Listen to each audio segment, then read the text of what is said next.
Good morning. Welcome to the Santa Barbara County Planning Commission hearing of January 25.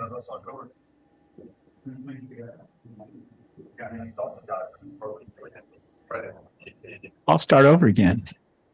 You get it twice, so you feel doubly welcome.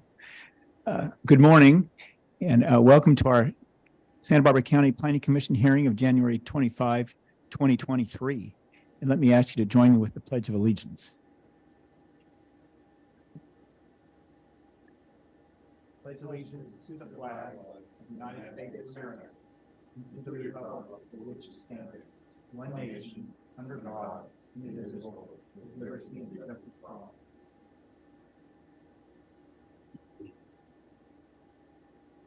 I never get tired of doing that. Let me ask you, Mr. Villalobos, to give us our TV coverage announcement. Yes, thank you, Mr. Chair, and good morning to the Commission. Planning Commission hearings are televised live on County of Santa Barbara Television, CSB TV, Channel 20 at 9 a.m. in the South Coast, San Ynez Valley, San Maria, and Arcot areas. Rebroadcast of Planning Commission hearings are on Fridays after 5 p.m. on CSB TV, Channel 20. Today's hearing will also be streamed live on the county's website and will be available for download in a day or two. Would you like me to move on to the roll call? I would, thank you. Excellent. Commissioner Cooney. Here. Commissioner Farini. Here. Commissioner Martinez. Here. And Chair Park. Yes, I'm here, and we do expect Commissioner Bridley today in a few minutes, but she'll be here for our substantive materials. And let's go ahead and have our agenda status report from our Secretary Wilson. If you're ready. Ready. Good morning, Chair and Commissioners. In regards to the status of our agenda today, we have two items on the standard agenda. The first item is the appeal of the cannabis cultivation operation on Harvey Road in Cuyama. And the second item is a appeal of the Moriarty Holdings, another cannabis cultivation project. And that both items are ready to be presented by staff and the applicants and appellants today. So we can proceed with the agenda. I can move to the projection report, Mr. Chair, if you'd like. Please do.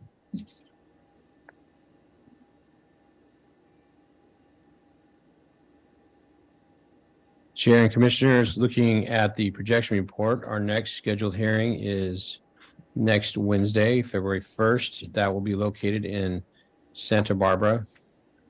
Currently, we have three items on that agenda that either went out yesterday or today. There's a government code consistency determination that has been placed on that day, as well as a cannabis operation appeal in the Carpinteria area, as well as a cannabis retail conditional use permit on State Street. So both of those items, well, all three of those items are for the next week's meeting. Moving further into the month, on February 8th, we actually don't have any items projected. We may want to keep that date depending on what happens either today or next week on February 1st before we cancel it. But as of right now, we don't anticipate having any items placed on that agenda. So that could be for any continuances that we see in the next couple of weeks. Moving forward on, our next hearing is February 22nd, and that is again in Santa Barbara. And there are four items listed on that one. There's the rezone application on Valley Road, which is an initiation application for a housing development that's on the outskirts of Carpinteria. And then we have a telecom project, as well as we have and Sanitary District has a biosolids energy project on that date. And then we have a comprehensive plan annual progress report. So there's four items listed on that day, February 22nd. Moving into March 1st, we have one item. We have appeal of Plains Pipeline, which is safety upgrades that they're seeking permits for. And there's an appeal on that one, and that will be on March 1st. Right now, that's the only item projected for that date. And that is in Santa Barbara as well. On March 8th, we have one item that's being projected to be here in Santa Maria. And that is an initiation of a general plan rezone as well. That's the housing development on the south of Orchid. I would recommend we keep that one, even though it's only a single item, but that could be a lot of discussion on that project, even though it's initiation. March 15th isn't you. So moving to the end of the agenda or the projection report, we have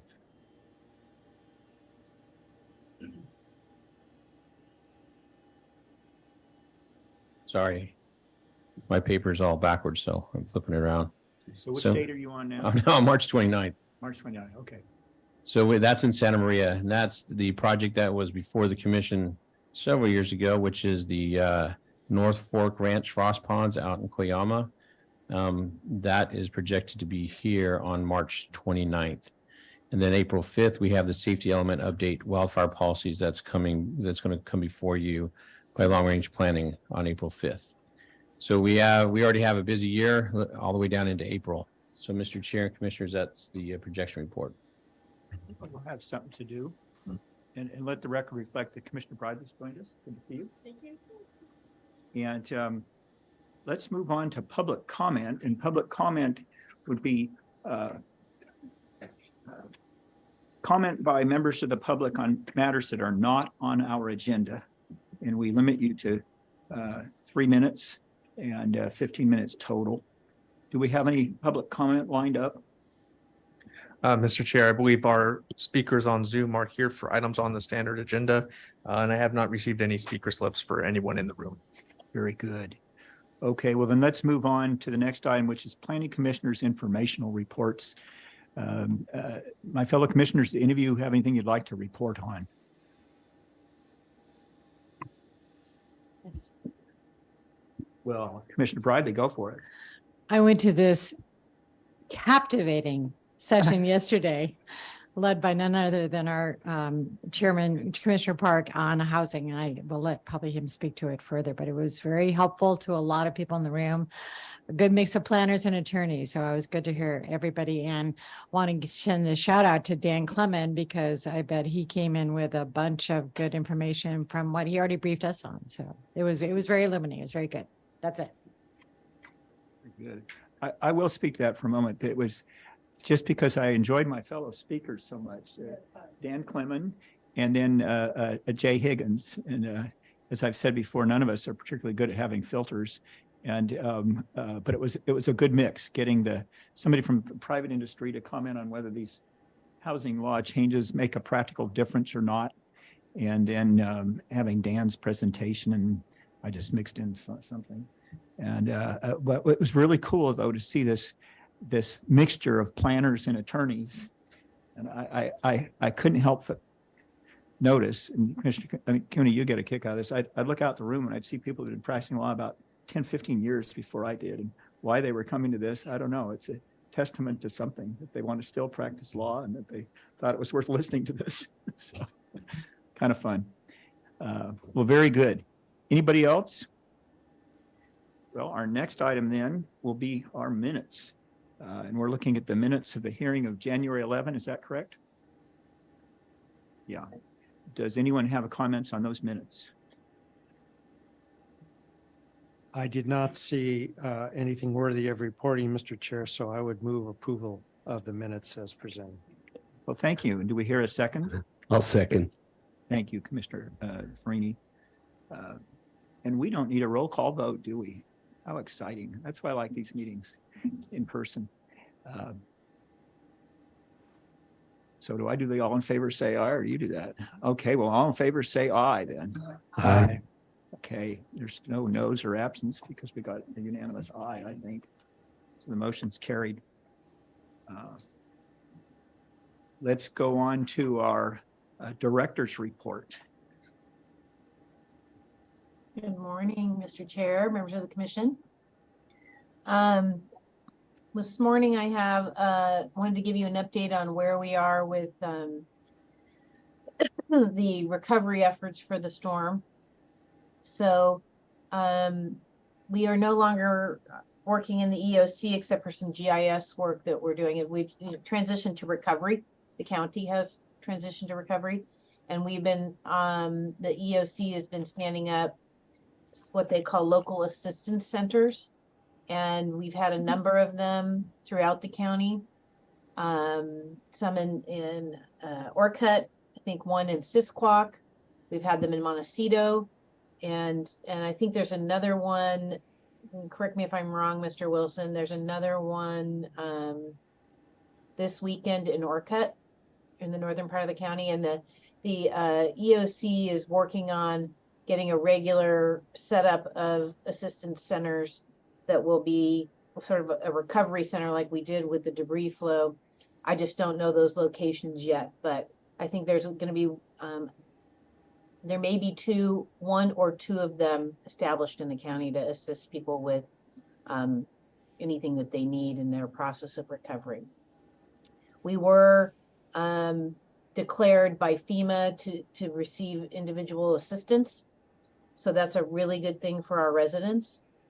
They came, they inspected, and normally they would have conducted a few more days of inspections, but right away they determined that the community should be have access to the individual assistance program. So that's great. We have 74 properties that have been read or have called for some kind of safety inspection. 16 of those are were in the city of Guadalupe. We did some mutual aid for them because they were really shorthanded.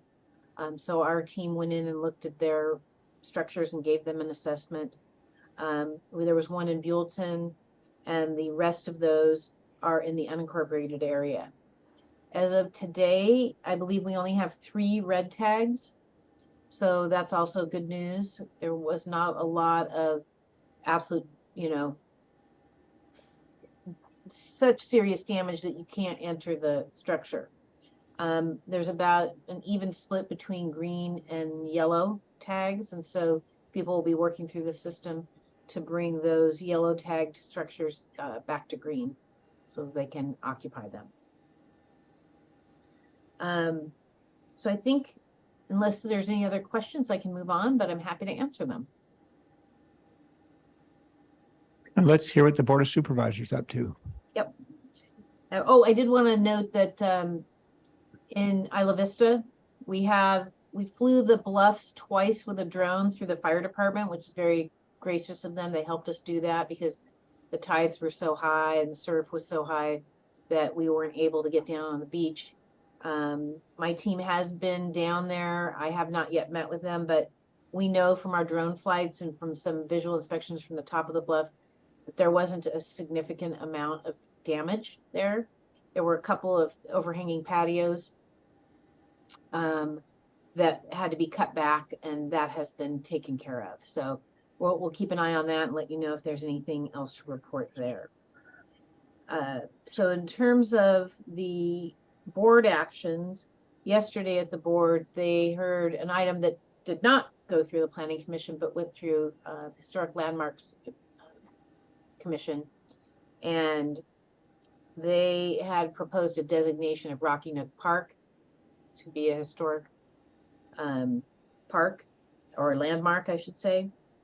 And the Parks Division and Public Works requested some amendments to their resolutions to allow them to do road improvements and just minor improvements and maintenance in the park, and that was approved. The objective design standards that the Planning Commission heard 2 weeks ago was heard by the board yesterday. We did not have any public testimony. I think there was a letter similar to the one that had been submitted by CPA, also submitted to the board, but they submitted one to the Planning Commission. And that just sailed right through. So those will be in effect in 30 days. I did also want to let the Planning Commission know that the draft housing element is going to be released for public review on January 30th. And so that's a 30-day review period that the public has an opportunity to take a look at the data that's provided and the proposed policies and programs that are provided, and then they give us comment. At the end of the 30 days, there's a prescribed 10 business day time period where the county considers the comments and either amends the draft or not, depending on the appropriateness of that. There is no response to comments like you would see in an EIR process. So it's just we receive comments, we look at them and decide whether or not they merit any kind of change in the document. Once that 10-day period is over, we will then submit that document to the state for our first review. We are actually going to be sending an early copy of the document when we open our public review period to HCD. They offered to take an early look at it. So hopefully that can expedite comments that they would be providing us and we can move as quickly as possible. And I do just one more plug for the Planning Commissioner training on February 17th. I'll just keep reminding you each week if you're interested. Future board items include an item associated with the housing element. The board has asked for me to come to them with the policies and programs, the draft, once it's released for public review. The date has not been set. It'll either be the 7th or the 14th of February. We're working on figuring out which works best. And it'll be a high level review of what's included in the draft. And then they will provide feedback. There's also an appeal of a determination on the Santa Barbara Ranch development agreement. And that's going to be heard by the board on the 7th of March. And then a long time out, we already have this on our long range schedule. The board's going to hear the safety element, but that is obviously after that comes to you. So that's in May. And I'm happy to answer any questions. Great. Commissioner Cooney has a question for you. I do, Ms. Plowman, good morning. It's always a bright spot of our meetings to hear the catch-up items and also about the activities of the board. I was curious if the board discussed the proposed Dignity Move site, which I understand is in the vicinity of this building, and if there was any action taken with respect to that project. You mean yesterday or just in general? In general, it'd be fine. In general. You know what? I'd have to ask HCD or our county HCD how much involvement the board had. I don't recall it going to the board, but our department's not there every hearing. I know it is a county sponsored project, so it was carried out through in combination with our community services department and general services. So I'm going to need to circle back with you on that and get a little bit more information, but I don't recall it going to a board hearing, but they must have authorized something. So I will just have to check to see when that happened. There is a plan that I've seen that indicates there are 3 additional sites for these homeless transition villages, 2 of which will be in the Santa Barbara area. And there's 90 homes here in this immediate vicinity. I'm just not exactly sure what open space they're talking about, but we can certainly learn about that as time goes on. It's a fabulous project that is requiring a lot of support from the public and getting it. So I think it has real hope for the homeless problem throughout the county. Yeah, and it was the project is just down the street here on Garden, and it's in the city. Actually, so the planning commission wouldn't have taken any action on that particular project, but yeah, no, it's a really great model for trying to bring people out of homelessness and into shelters. So yeah, the county is very excited about it and wants to keep that moving. And that's actually one of the important goals and programs in the housing element, is to keep that kind of program moving forward. Thank you for bringing Ms. that up. Plowman- I can circle back with you. Oh, that's great. I had one question back to the beginning of your presentation today, and that has to do with the assistance centers that are being set up. And you mentioned there is one in Montecito. I have the good fortune of living on a private road, so there's no government action with regard to cleanup and getting us out. We were locked in for a couple of days, but my neighbors and I are certainly interested in applying for FEMA assistance, and we should be able to do that through the assistance center. You should be able to. Yeah, and I would definitely start that process as soon as you possibly can. Yeah. Thank you. Yeah, I think there will be representatives from CalEOS and potentially FEMA at those facilities, but I'm just looking for the information on it. Let me see if I can find where they're going to be.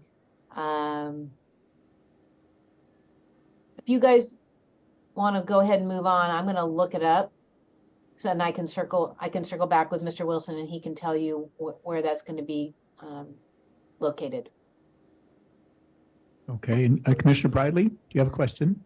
Just regarding the update on the housing element, Ms. Plowman, so that has no chance of coming to the Planning Commission for a discussion or a quick review. I mean, I know the timeline is extraordinary, so is that normally how it goes? These general plan elements go kind of straight to the board, or how does that work? No, this is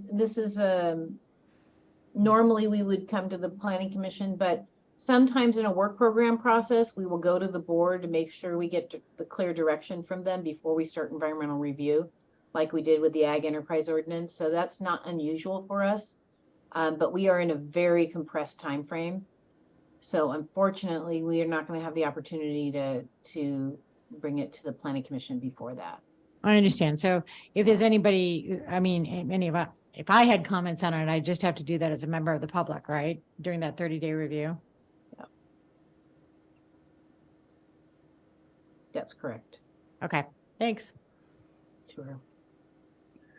Okay, just one last thing, and I should have done this at the last hearing, but I forgot. Or maybe I did it, then I forgot that I did it, but I don't think I did. That is, I want you to, I want to recognize and I want you to thank someone, and that is Tanya Crandall, who organized our holiday celebration. And that may seem like a little thing, but it's bigger than you might think. I know I personally talked to 3 or 4 staff members at length and a couple of members of the county council on how things work and some very weighty matters. Probably I got more done in that holiday celebration than I do at a typical hearing. And you know, those kinds of interactions are very important for us because we get to know each other better. We learn our styles and how to speak to each other. And it contributes to the smoothness of our formal processes. So it was a good thing to happen, and we had done it for a couple of years. She did a really great job of putting it together, and I think she needs to hear about that. So thank you. Mr. Chair, thank you so much for acknowledging her. She does a lot behind the scenes here, and we really value her. So I will pass that message along to her. I appreciate it. Okay. Well, let's go on to our standard agenda. Will you read the first item into the record, Mr. Villalobos? Yes, the following is a hearing on the request of the appellant, the Community Subcommittee of the Cuyama Valley Cannabis Advisory Committee to consider case number 22 APL 13, an appeal of the director's approval of case number 19 LUP 306. Okay. Do any of the planning commissioners have ex parte contacts to report? If I may. Yes. Good morning, everyone. I actually have to recuse myself. I'm actually both matters that are on the agenda. On this matter, I've been involved in the Cuyama, the water litigation for the Cuyama Valley, And so I have some particular knowledge in regards to that. In regards to the second matter, I represent individuals that are next to the location and have particular knowledge regarding the water and the roadways of that area off of Long Canyon and Cat Canyon. So I have to recuse myself from both. I know I'm kind of taking things out of things. So with that, I don't even know if I can even sit here. Well, lucky you. That Yeah. actually is how it works. Is Oh. you're not even supposed to be in the hearing room. So, Yeah. so what you ought to do is go home and get on your golf clothes and not report to the office. Oh. Let them think you're at the planning commission. Thanks for hearing. saying that on TV where everybody can hear. Yeah. Sorry, I forgot about that, didn't I? But I don't think. My they're listening. secretary's already calling me, right? Is she? Well, anyway, so we'll bid you adieu then. But well, we still have a point. Okay, in any other interesting ex parte contacts? Probably not that interesting, but Commissioner Cooney. Thank you, Mr. Chair. I had only one to report, a telephone conversation with the attorney representing the appellant on this matter, Mr. Shatillo. And it was simply with regard to today's hearing. Very good. Commissioner Briley. I had a accidental pickup conversation with Mr. Shatillo yesterday after our housing session. Then that's the only disclosure. And I had a conversation over the telephone with Mr. Chatillo about, 35 minutes ago about how we would organize public testimony for today's hearing. So there we go. Okay. And I also had a Commissioner phone Briley. conversation with Mr. Shatillo yesterday regarding this project. Very good. All right.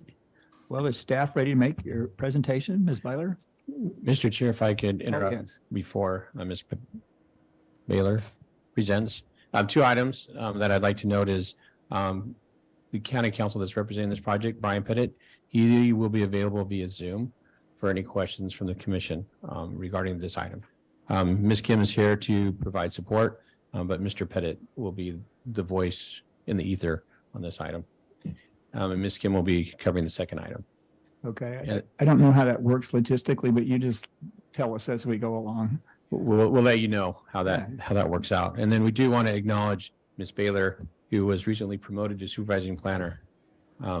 She said that today was her last day presenting as a planner, but I said there'll be other opportunities for her to present.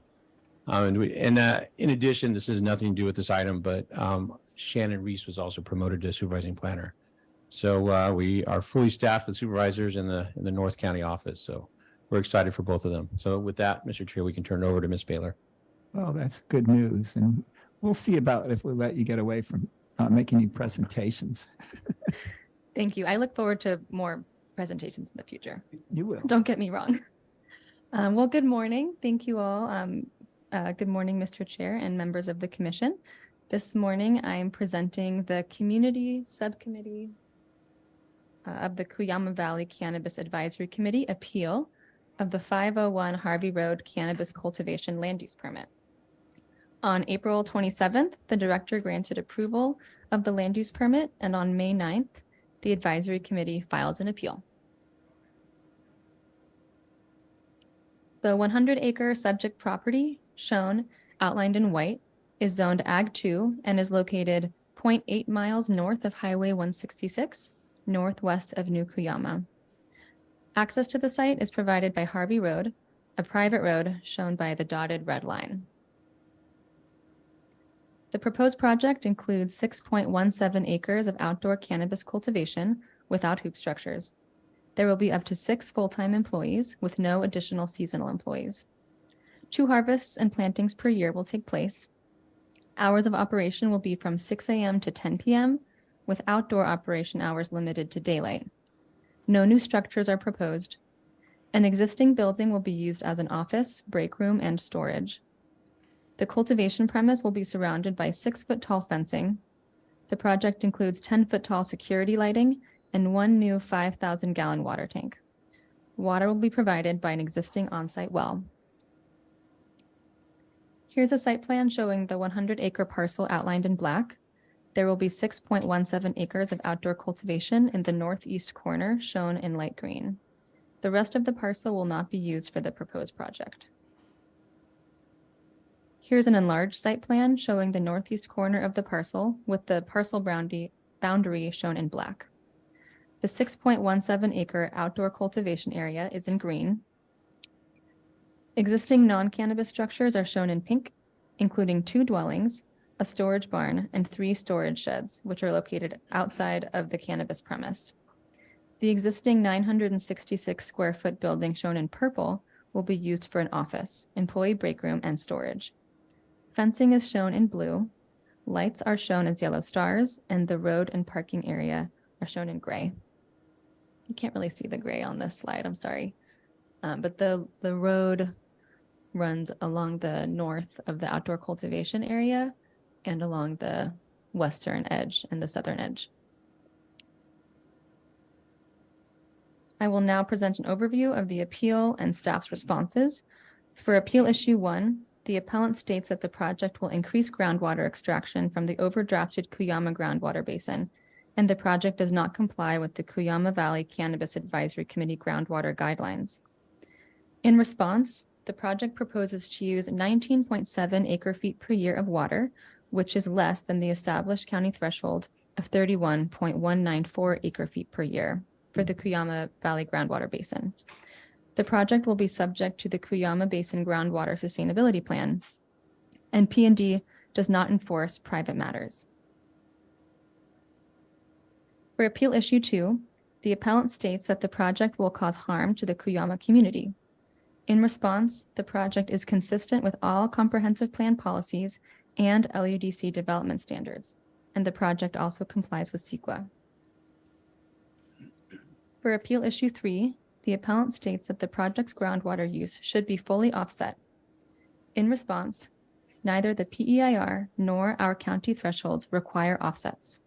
Similarly, the Groundwater Sustainability Plan does not require offsets. For appeal issue 4, the appellant states that there was a failure to analyze groundwater impacts pursuant to current thresholds. In response, the project was reviewed with respect to the existing county threshold, and it is well below the threshold. The project is consistent with the PEIR's estimate for cannabis cultivation, and the PEIR mitigation for water conservation is incorporated into the project. For appeal issue 5, the appellant argues that there is not adequate water to support the project, and therefore the land use permit findings can't be made. In response, staff finds that adequate water is available and the land use permit findings can be made. Pursuant to the comprehensive hydrogeologic evaluation prepared for the project, this project will use relatively small amount of water and will have little to no effect on groundwater levels. The evaluation states that water is available to serve the project. For appeal issue 6, the appellant states that there was inadequate analysis of impacts to biological resources. The appellant maintains that vehicles on the access road could harm endangered species such as the San Joaquin kit fox. The appellant argues that there was a lack of agency consultation and that a take permit should have been required. The appellant also states that lights can disturb wildlife. In response, the project was extensively reviewed by the California Department of Fish and Wildlife and the U.S. Fish and Wildlife Service. The applicant worked closely with these agencies to shrink down the project to only previously disturbed areas of the site. These agencies have no further comments on the project, and no take permits are required. The project includes implementation of a habitat protection plan and lighting plan consistent with the program EIR. The project also includes the mitigation measures from the underlying tentative parcel map approved in 2010. For appeal issue 7, the appellant states that the project is not consistent with the comprehensive plan or the LUDC because there is a lack of available water. In response, water is available to serve the project, and the project is consistent with all groundwater-related policies and LUDC development standards. Water use is proposed to be under the established threshold for the Cuyama groundwater basin. Additionally, the project will be required to comply with the groundwater sustainability plan for the basin. For appeal issue 8, The appellant states that subsequent environmental review is needed because circumstances have changed regarding the management of the Cuyama Basin, and the PEIR does not include site-level analysis, and agricultural land use conflicts have not been evaluated. In response, staff finds that circumstances have not changed. The Groundwater Sustainability Agency formation began prior to PEIR certification, and the basin overdraft status has not changed since the PEIR was certified. The PEIR evaluated impacts based on CEQA guidelines and county thresholds, and the project is consistent with agricultural element policies. In conclusion, staff recommends the Planning Commission deny the appeal, make the required findings for approval, determine the PEIR is adequate and subsequent environmental review is not required, and grant de novo approval of the project subject to the conditions of approval. This concludes staff's presentation. Staff, as well as the agent and the project hydrogeologist, are available for any questions. Thank you. Very good. Do any of my fellow commissioners have questions? I think, let's see, who is number 4? It's lit. Oh, that's Vincent. Okay. Well, does anybody who isn't Vincent have a question? None, huh? Well, I do.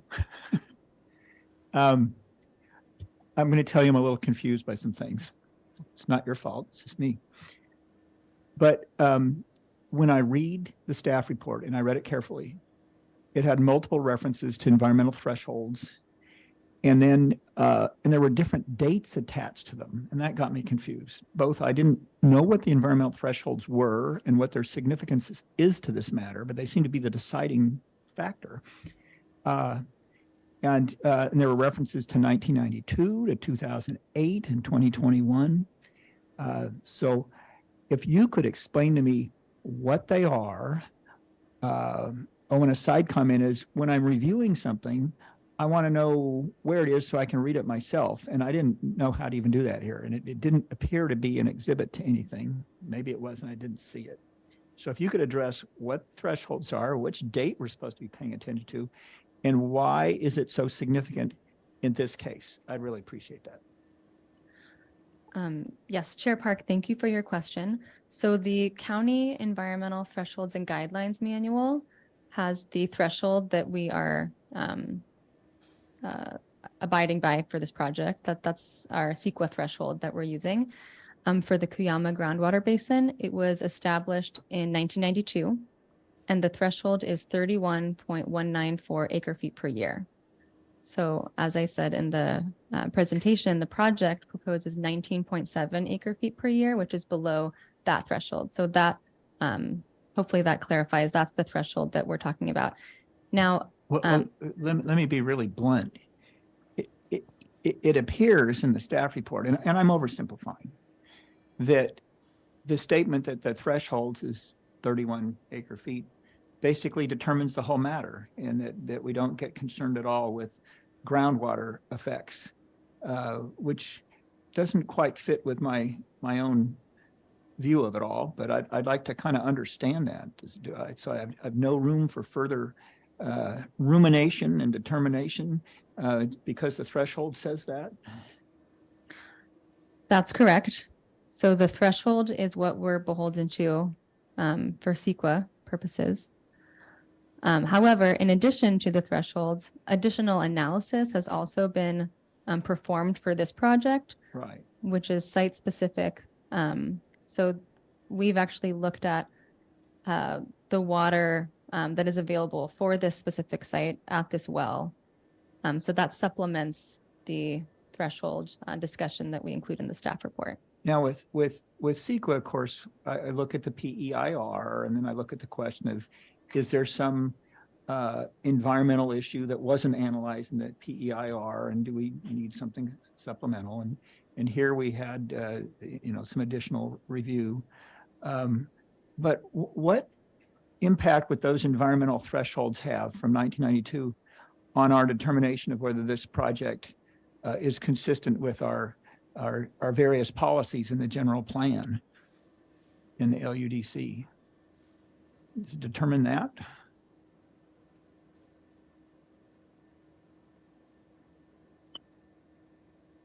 Chair Park, I want to make sure I'm answering your question.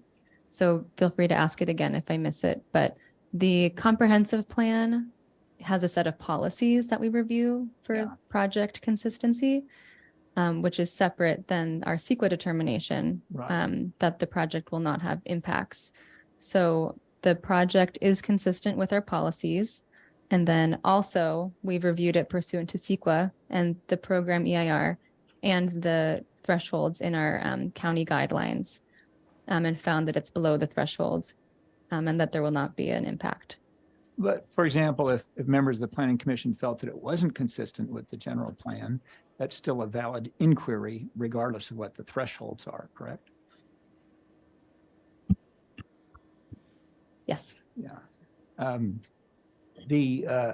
Another question I had that confused me a little bit was, I recall the provision of the LUDC that's something to the effect that if the access way to a cannabis project goes past an EDRN, then it's a matter for a CUP. I haven't stated that very well, and I'm thinking, for my many voyages back and forth across 166, there's one way out. And so how is this not a CUP project, given that the access way goes right past every EDRN in the Cuyama Valley?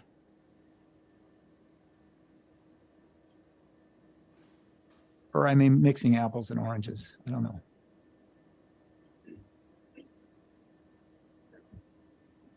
Chair Park, I'm sorry, I didn't even hear the question, but I wanted to also just say something about your previous question. So in addition to CEQA and our thresholds, there is a new regulatory environment on this area with the groundwater sustainability plan. And that is separate. We do coordinate, even our policies talk about for groundwater coordinating with the agencies, and we do reach out and work with them. They can at some point put pumping restrictions on anybody in this area entirely separate from what decisions that we're making if their thresholds are met. We do coordinate with them. We did talk to them about whether our thresholds are still valid. They have said that they are. We've looked at the data that they use to establish their thresholds and the data that we used to establish our thresholds in 1992. And they're quite close. And so we feel very confident that our CEQA threshold is still valid and accurate.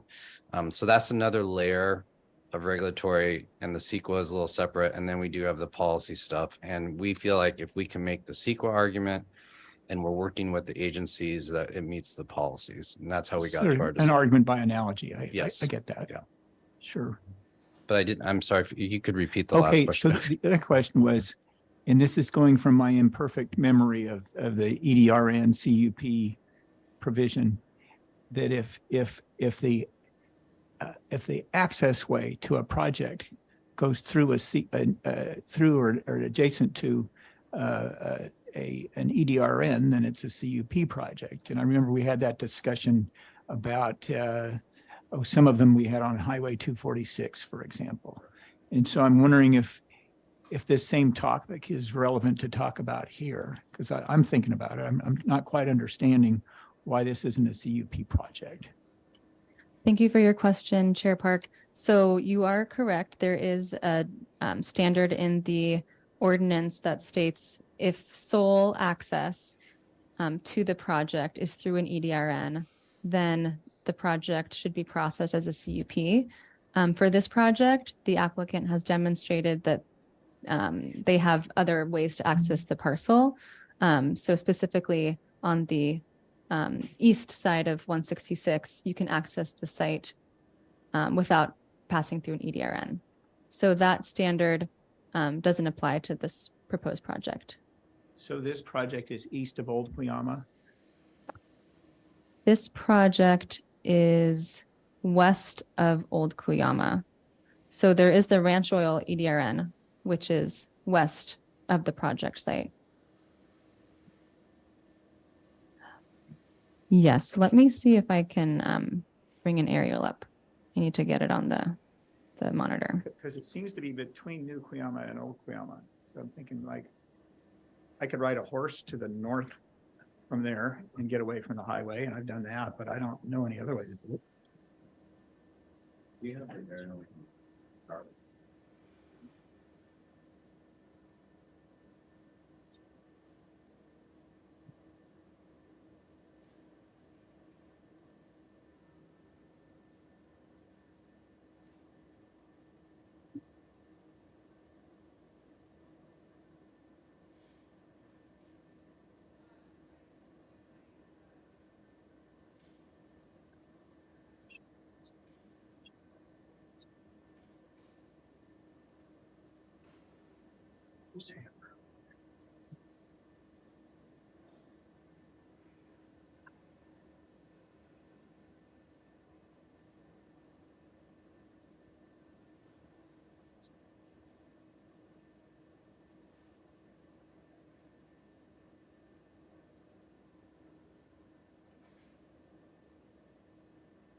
Yeah, we're almost there. Just bear with us one moment.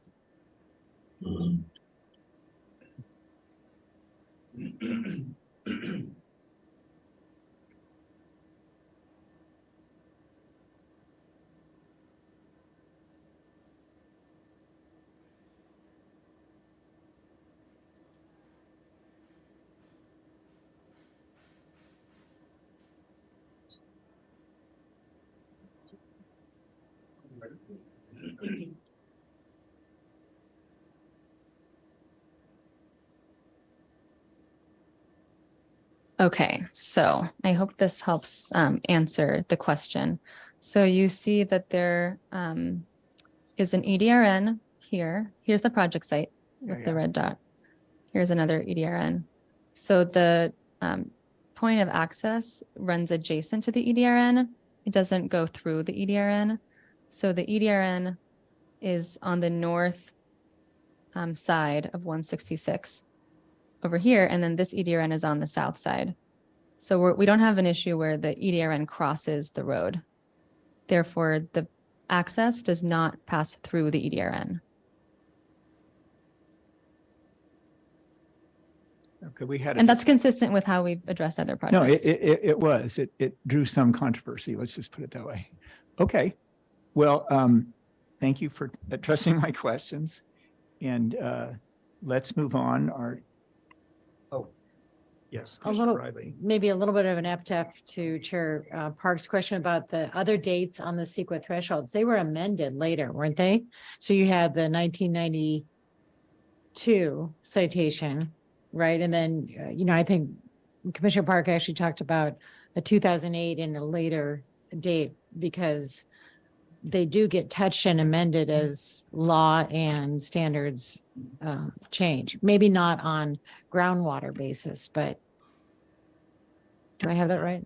Chair Park, Commissioner Bradley, you are correct. I think the commission can remember a year or maybe 2 years ago, we did update the environmental thresholds, I think on related to emissions and then VMTs as well. VMTs, yeah. So there are It might have been updates. 21 date. There are updates to environmental thresholds. As of yet, we have not updated that I can recall the thresholds, the water thresholds. So there are different dates when different sections of the environmental thresholds have been updated. My recollection is that this specific threshold has not been updated since 92. Okay, so on that line of questioning, and yet the stormwater management, well, no, the GSMD, the Groundwater Sustainability Management District, or I think that's it. So all the work that they're doing in terms of, surveying what's out there and everything. Can you just repeat what you shared, Ms. Baylor? Would that their data is coming up very close to whatever the thresholds would have been anyway? I mean, it kind of comported.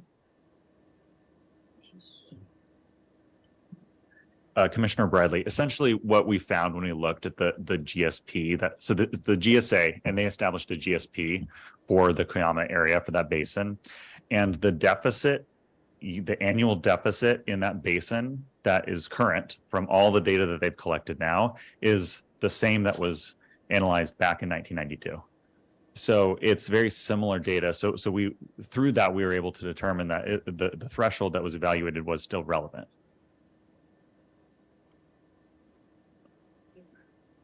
Okay. So let's go on to the appellant's presentation. And Mr. Chitillo, is that going to be you? Get there. Good morning, Mr. Chair. Before I get started, yes, I will be making the presentation for the appellants.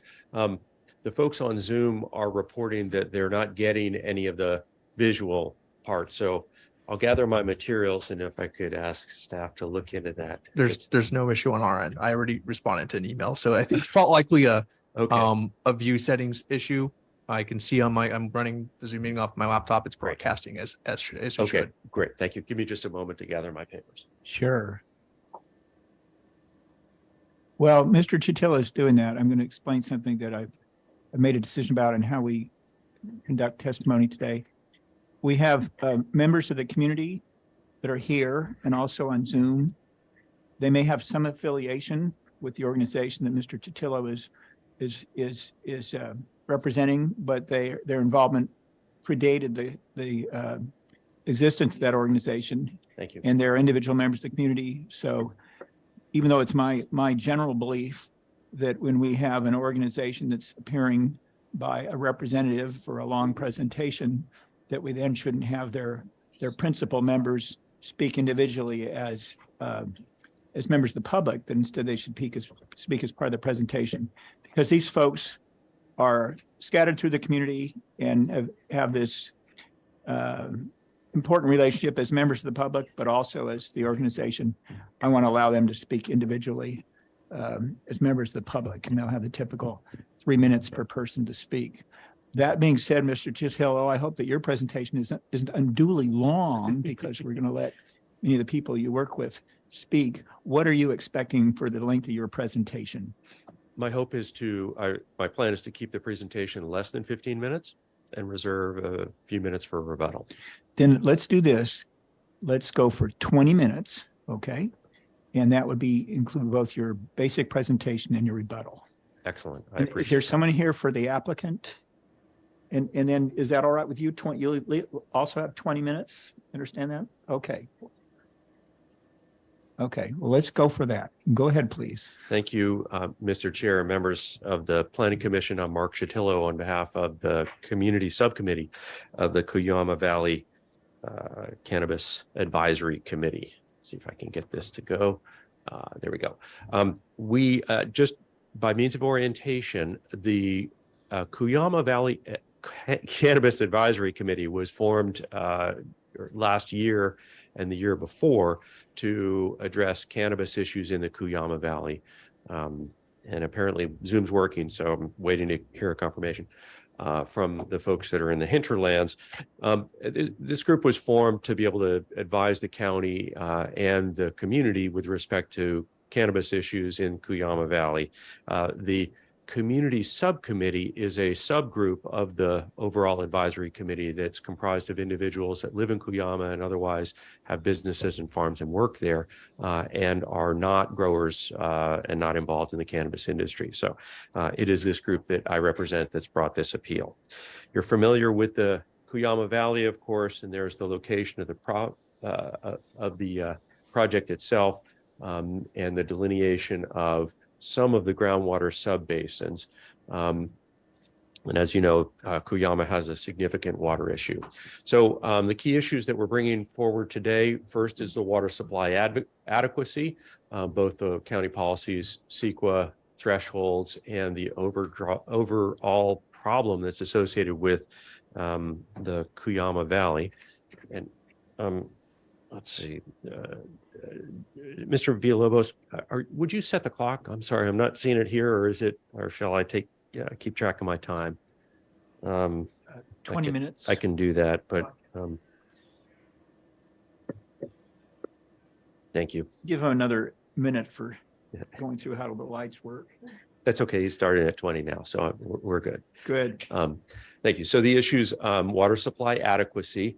offsets. Offsets have been the main tool used to ensure that other cannabis projects won't cause any impact to the Cuyama groundwater basin and the existing users in that area. The third issue is the San Joaquin kit fox. We have a federally endangered species that is present on the parcel and will be impacted by aspects of the project itself. And then, of course, we have our community impact associated with the community of Cuyama, housing, schools, and other social and economic issues. Turning to first the groundwater resources issue, Cuyama Groundwater Basin is one of the state's most severely impacted groundwater basins, and it was on the highest priority list for the formation of a groundwater sustainability agency and the promulgation of a groundwater sustainability plan. That plan has been through several iterations. It's not yet finally approved by the Department of Water Resources, but it has been the subject of considerable engagement by the Cuyama community, a recognition as shown in the thresholds that the groundwater basin is overdrafted by about at least 30% of the 30 to 50% of the flow.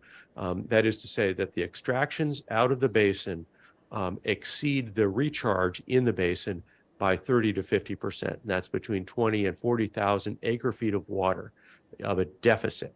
So that is a deficit. The safe yield of the basin is somewhere in the 8 to 11,000 acre feet per year area. So with the current extractions between 28 and 40,000 acre feet, there are a significant shortfall in the amount of water that's available. So we're basically mining long-term water that's not replenishing the groundwater basin. These are the conditions for which the county has adopted policies that require that we avoid these and prevent these overdraft conditions. Let's see. It's seriously overdrafted basin, which certainly is. Discretionary permits shall not be approved if it involves new net extractions, which is exactly what this project is. There is no history of water use in this area on this parcel of recent days. Certainly nothing. The only uses of this parcel have been for grazing and domestic uses. This is the old Russell Ranch historical headquarters with adobe house and an old barn. So that it has very limited historical water use on this particular parcel. And decision shall not lead to the overcommitment of the groundwater basin. So, and I do want to make the point that conformity with these policies under the general plan conformity requirements are not accomplished by just concluding that the amount of water is less than the CEQA threshold. These are distinct issues, and Chair Park, your question I think is completely apropos and appropriate for this project. The inconsistency of the project with these policies provides a basis for your commission to deny the project, and we would encourage you to do so. Turning to the EIR and the CEQA issues, the programmatic EIR actually addresses water in two separate chapters. It's split between public facilities and utilities and water quality and hydrological issues. And the PEIR itself specifically relied on an affirmative receipt and demonstration of both the physical availability of water and a legally adjudicated right.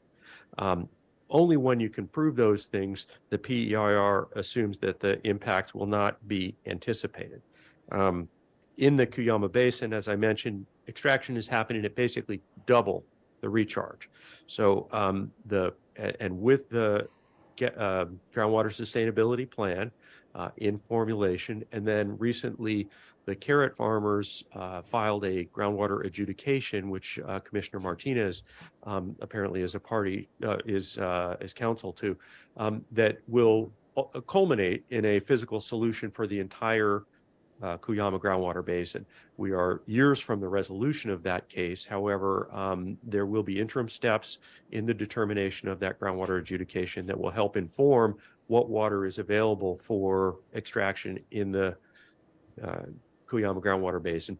Ultimately, all of the landowners are going to have to cut back substantially from their existing uses.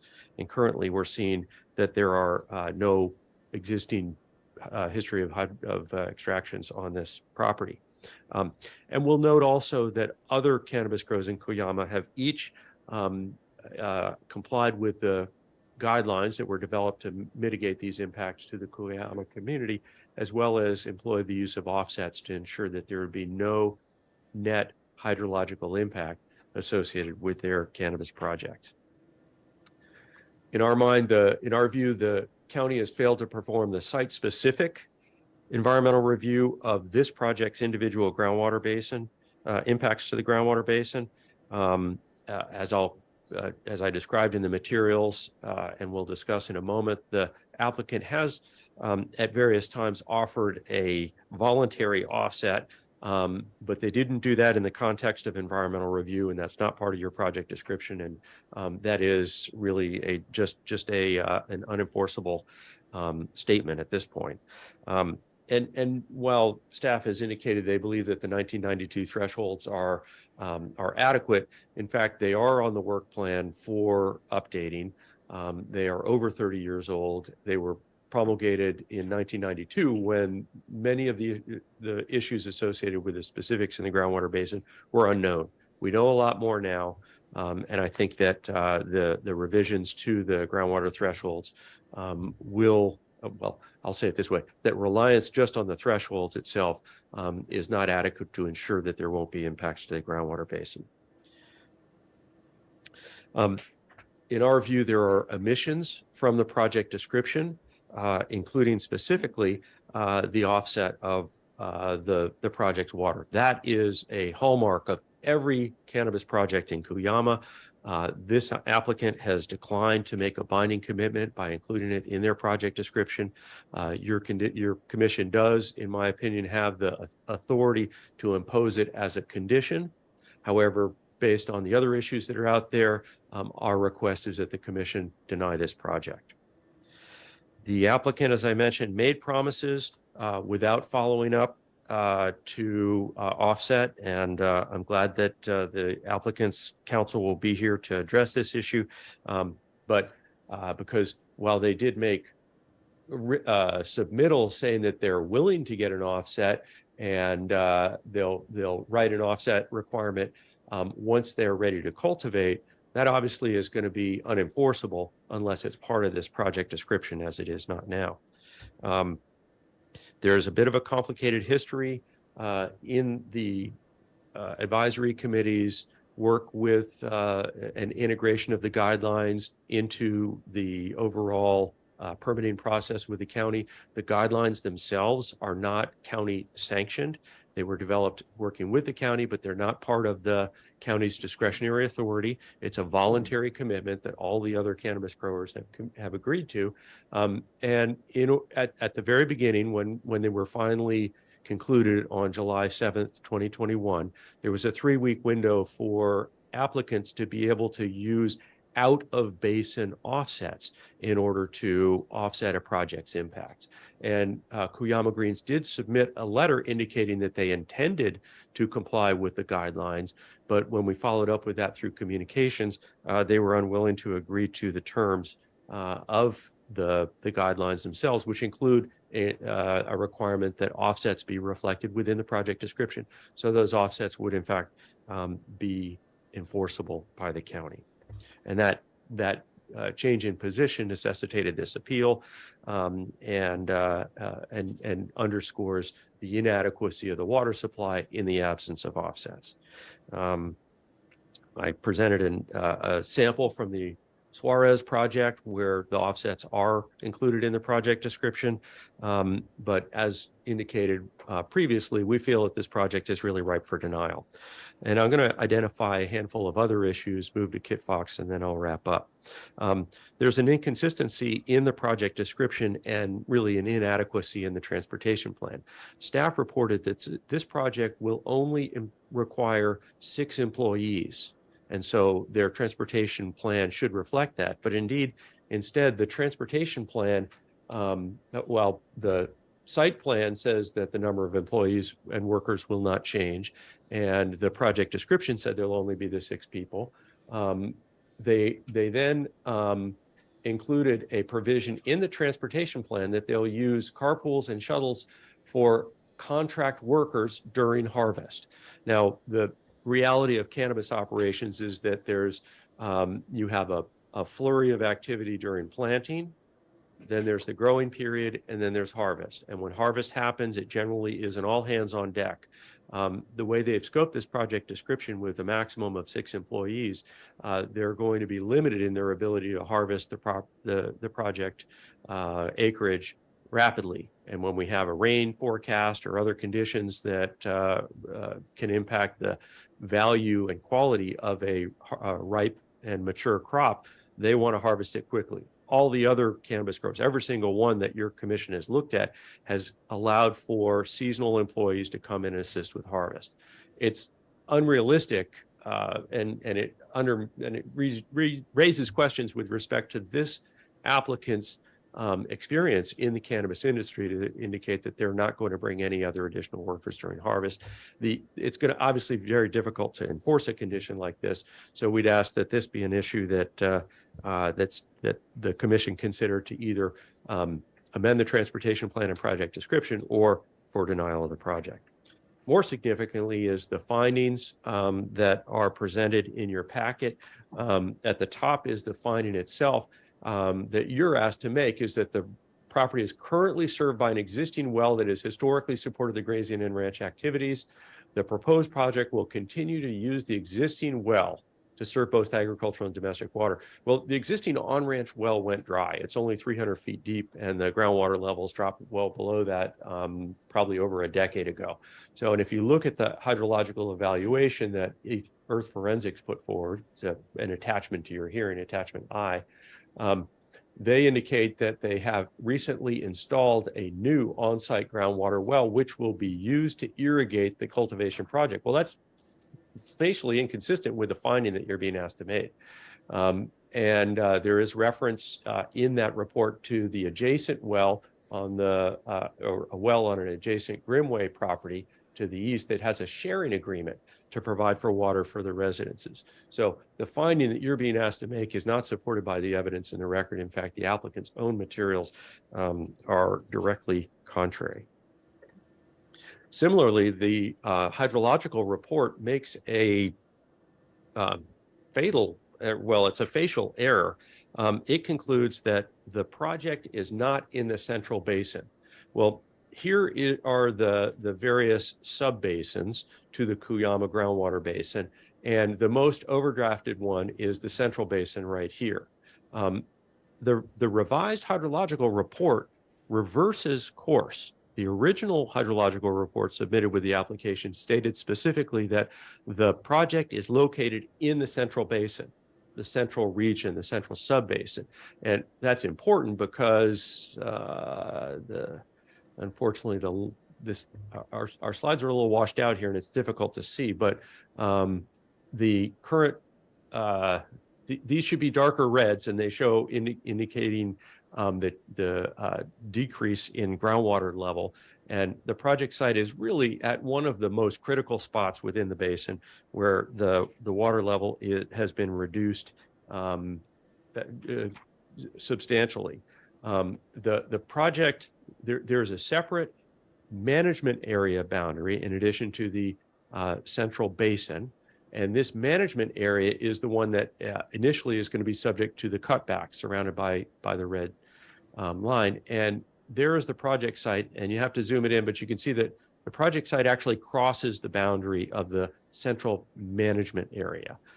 So the hydrologist simply got this wrong. They didn't understand one of the most fundamental concepts in Cuyama's groundwater lexicon. And so the failure to address this is really it raises some significant questions with respect to the adequacy of the data that you have in front of you. And I wish that you could see the redness here. It may actually be in the, oh, there we go. Oh, look, thank you. Okay. Here you can see it. And it does show that there are substantial, the reduction here has been very, very substantial. Here are the trends that show for well 604, which is the monitoring well closest to this project, and several of the other wells. But you can see that this trend is downward, and it also reflects a continuing trend in groundwater quality. So I'm going to move on quickly to the Kit Fox issues. This parcel it's an island in the middle of a number of irrigated agricultural areas along the Turkey Trap Ridge. It has an established population of breeding San Joaquin Kit Fox on it. And that has been part of why the cannabis acreage was reduced so dramatically. And there is an artificial den that's called for that's immediately adjacent to the project itself. And the conditions in the project approval would provide for additional vehicular traffic across the active Kit Fox territory. The map conditions, and this parcel was created through a tract map, prohibit travel through these washes, but the access road does cross them. Vehicle strike is the #1 cause of death of the San Joaquin Kit Fox, and the presence of lighting also disturbs their ability to procreate. And so we've asked that the conditions be enhanced to be able to better protect the Kit Fox and ensure that the project won't cause those effects to those populations. With that, the last issue is the community concerns about the project, and I think the commission is well aware of the magnitude of the Cuyama community's concern for the effect of cannabis operations. The infrastructure is strained by the existing operations, and there's a history in cannabis of essentially extractive industries where industry will come in. The carrot growers are not a bad example. They bring in labor, they bring in the materials they need, they conduct their operations, and then at night they all go back to Bakersfield or to Santa Maria. And that's had a dramatic effect upon the fabric of Cuyama. So with that, I will reserve the rest of my time and ask that your commission deny this project and direct the applicant to come back with a project that's more appropriate for this area. Thank you. Thank you, Mr. Chill. Why don't you stay there, though, just to see if we have any commissioners that want to ask you questions right now. Do we? It looks like not. And so what I'm going to do is declare us recessed for 10 minutes, and then we'll have our applicant's presentation. You ready? Good. Thank you. Familiar procedure, after the applicant's presentation, we'll have the public comment.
Back on.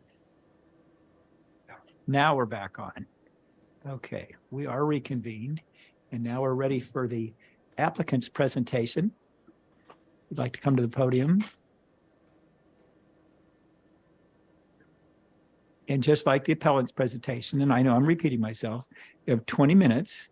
And but that's for both your original presentation and your rebuttal. So you might want to save a few minutes for rebuttal as you're watching the time. I will. Thank All right. you. I don't anticipate I'll take that long. I did want to note that we do have our hydrologist on. If you guys have any questions that I'm not going to be able to answer because of their technicalities. So they're appearing by Zoom if you guys have questions. Okay, and will your hydrologist be speaking otherwise? No, no, Okay, I wasn't. because if the planning- hydrologist was, we'd make that part of your presentation, but since it's for questions only, that's sort of like additional time. So you take your time, and then if we have questions where we need the hydrologist, we'll call on him. Thank you. Thank you very much. And thank you guys all. Thank you very much for hearing us today. I want to thank the county planning department who've been doing this with us for over 3 years now.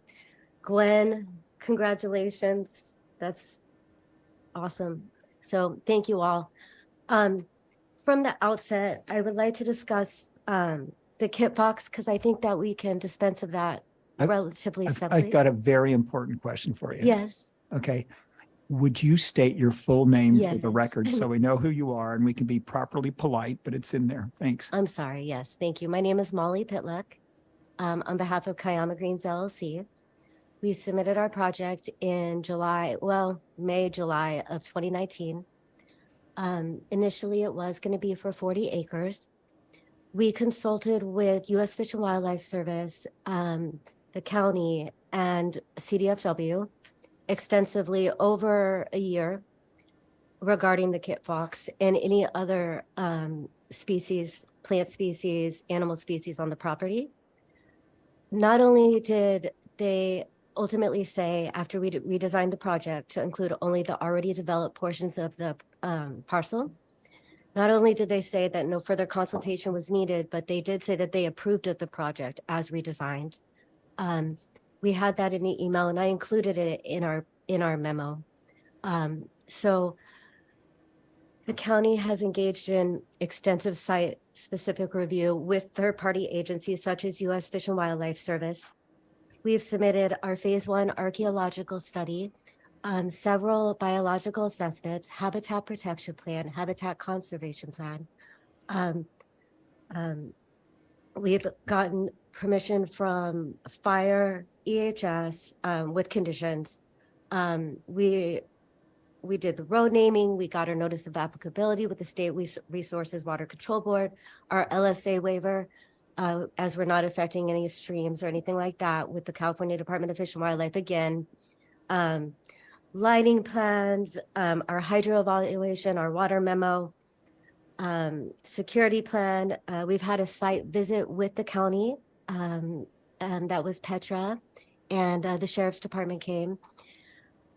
So the real reason why we're here really is water.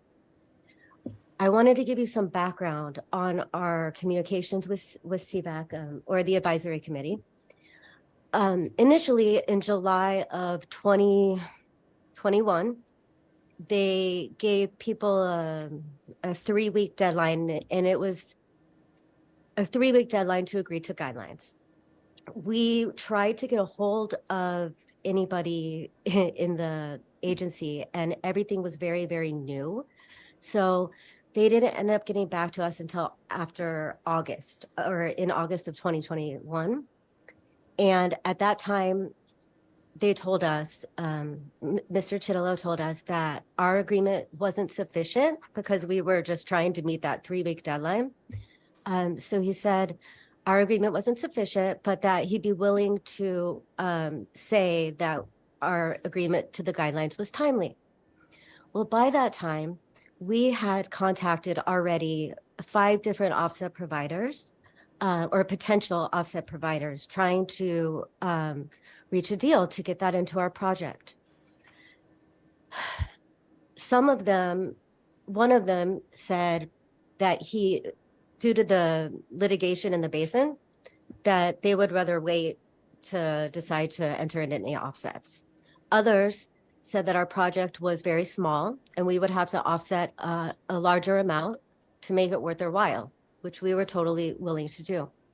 Then we found out in October, so July through September, late September, we were talking to offset providers. We found out in October that the acreage was reached on the acreage list, so that we were going to be put on the wait list for our business permit application.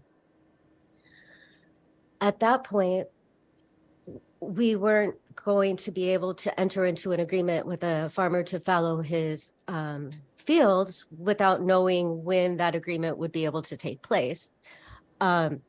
So from October to April, we worked on our hydrology study. We worked on our water memorandum. The reason we weren't able to include an offset analysis in our hydrology study is because we didn't have one to work with at the time. Number one, we were having trouble finding one. Number two, we were not even close to being able to cultivate because we were on the wait list. In April of 2022 is when our previous planner approved our land use permit. And at the time, we did not have to write an offset into our project description. She recommended that we go ahead and get the LUP issued in light of all the further changes that were coming along with the law, requiring a CUP and all of that. So at the end of the day, we've tried very hard to work with CBAC, the advisory committee. We are more than willing, and we have offered to write an offset into our project description once we're able to start, or prior to cultivating, excuse me, once we're able to be on the business, once we are able to have our business license application and our state licenses. The sticking point that we have, and the problem is, we're anticipating spending a lot of money on this property. We want to be part of this community. That's why we're still pursuing this after 3.5 years. We want to hire locally. And we're in the Ag Preserve. So we're in the Williamson Act. So we have to have a ranch caretaker on site. The sticking point we have is after spending all this money, the advisory committee says that we would have to stop cultivating if we're unable to find an offset provider within our threshold region after 3 years. And it's just unreasonable and illogical for us to put all this work in and get going and spend all this money, hire people, and then indefinitely, in perpetuity, have to stop our project under our validly issued permit. We have offered to the hydrology study. Originally, we were under the GSP draft boundary lines. We were in the central management area. They have been since redrawn, so we've been taken out of the central management area. We are in the central basin. So if there is something in our hydrology study that is inconsistent, it meant to say that we're no longer in the central management area, not the central basin. Obviously, we will try everything that we can to offset with somebody in our same threshold region. Those would be our neighbors. Those would be who we would want to. But if we're unable to, we would offset at a 1 to 1.5 ratio rather than a 1 to 1 ratio if it's within inside our threshold area. We would be more than happy to write that into our project description today. I just wanted to give you some background on why it wasn't initially written in April. The other thing is after the LUP was issued and the appeal was filed, we did get a new planner. So there was some time that we didn't have a planner that we could be able to pursue the appeal. And at the same time, we were talking to the advisory committee, trying to reach a resolution.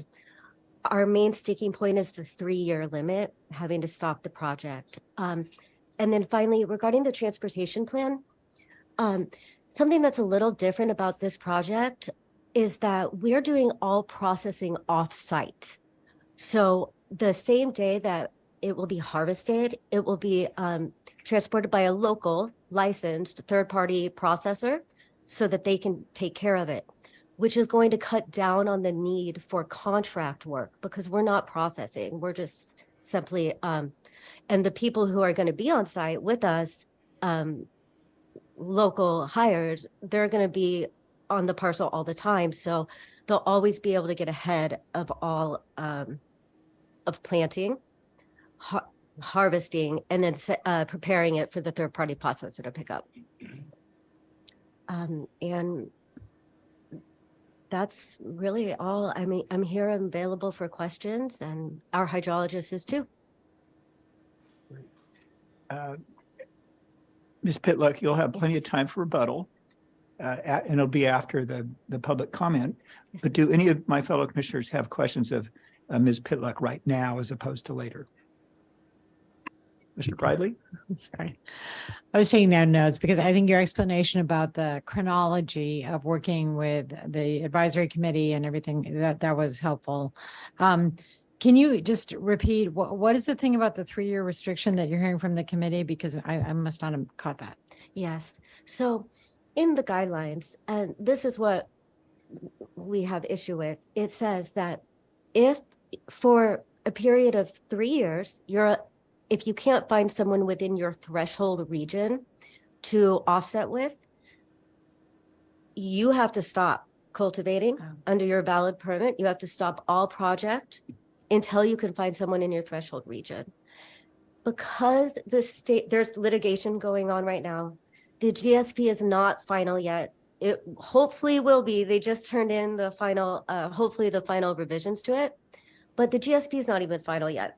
So with all this uncertainty, it's very difficult for us to say, who knows, maybe they'll redraw the threshold boundaries. I don't know, but who knows, you know? And what if we're stuck in this little island of a threshold region? And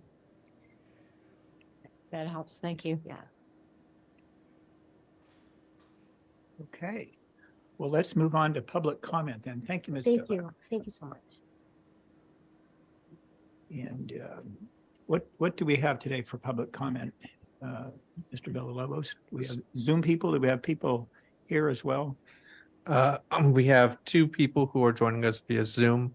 If we have any members of the public in the room who wish to speak, I would just request that you submit a speaker slip. I do not currently have any. Okay. Well, so I don't see a line lining up to submit speaker slips. So it looks like our public comment will be the Zoom speakers. Let's go to them.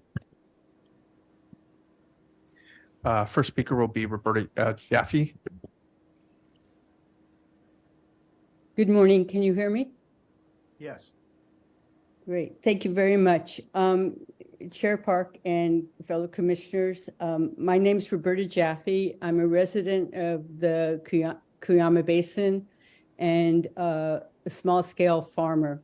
Actually have dry farming grapes and olives. And I've been part of working towards solutions for sustainable groundwater in the Cuyama Valley since before the passage of SGMA. So before 2014. This is the critical issue in the Cuyama, and I once again thank you for considering the greater issues of Cuyama's groundwater. As you know, we're one of 21 critically overdrafted basins in the state, and the only one in Santa Barbara County, and we are completely dependent on groundwater. We have no surface water. We have no water being channeled into the Cuyama. So the groundwater is critical for the survival of our communities and the environment in that area. I want to address, our concern is, you know, the Cuyama Valley Cannabis Advisory Committee was established by Supervisor Joss Williams' office as a way of trying to negotiate guidelines that would both conserve the groundwater in the valley as well as have a way for cannabis growers to potentially move forward in the basin without impacting groundwater. And this was at a time when the GSA declined taking this up as an issue. It was at a time when Cuyama was the county was receiving a lot of permits for cannabis grows in the Cuyama Basin. And so we worked closely with Supervisor Williams' office to figure out a way to how do we come to a compromise and move this forward. And as Mr. Shatillo mentioned, I think that we had a committee that was chaired by Das Williams' Chief of Staff, Darcel Elliott, and was made up of 4 cannabis growers with permits pending in the Valley, as well as 5 community members. And we negotiated over 5 months and came up with the established guidelines. I want to clarify the 3-year piece. The central region where this permit application is located is the most critically overdrafted area of our critically overdrafted basin. And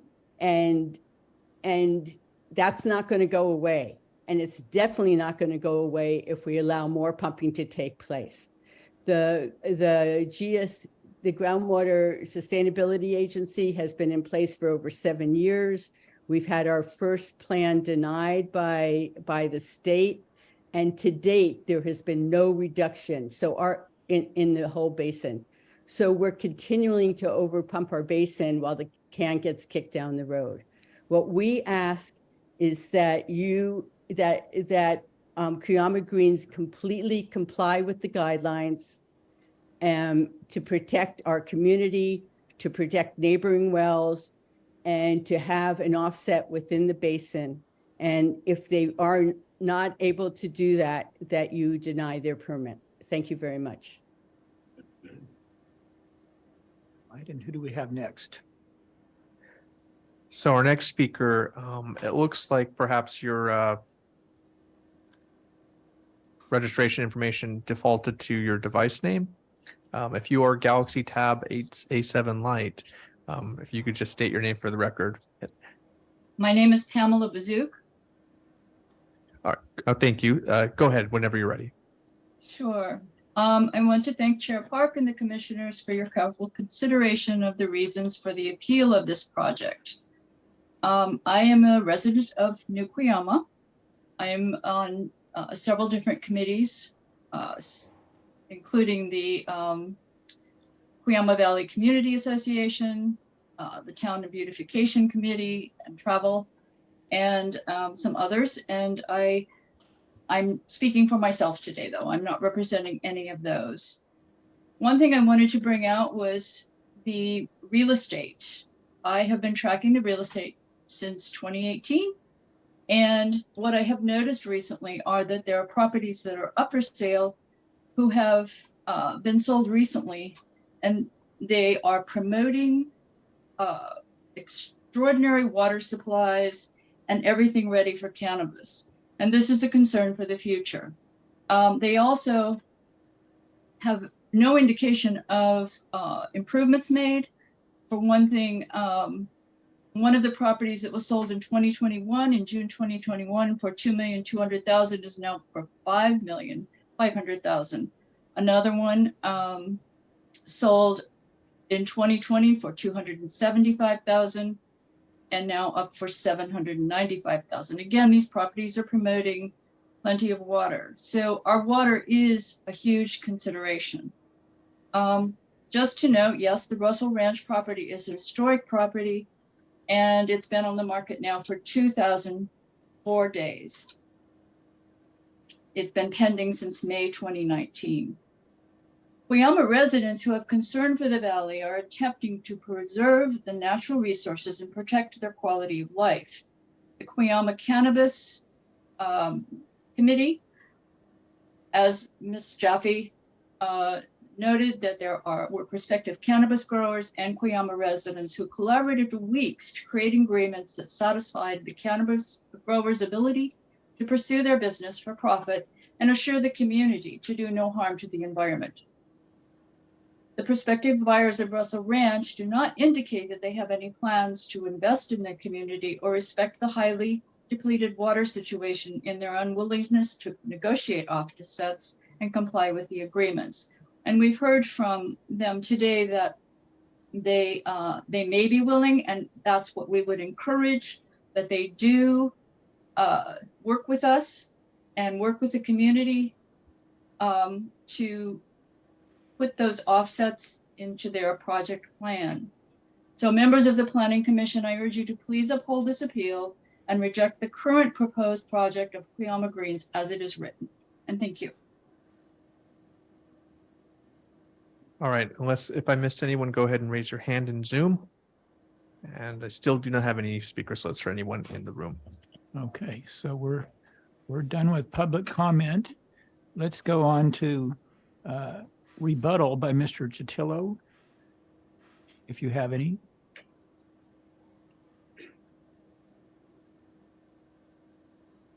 Thank you, Mr. Chair, members of the commission. I guess there's two things I want to respond to. One is concerning the Kit Fox.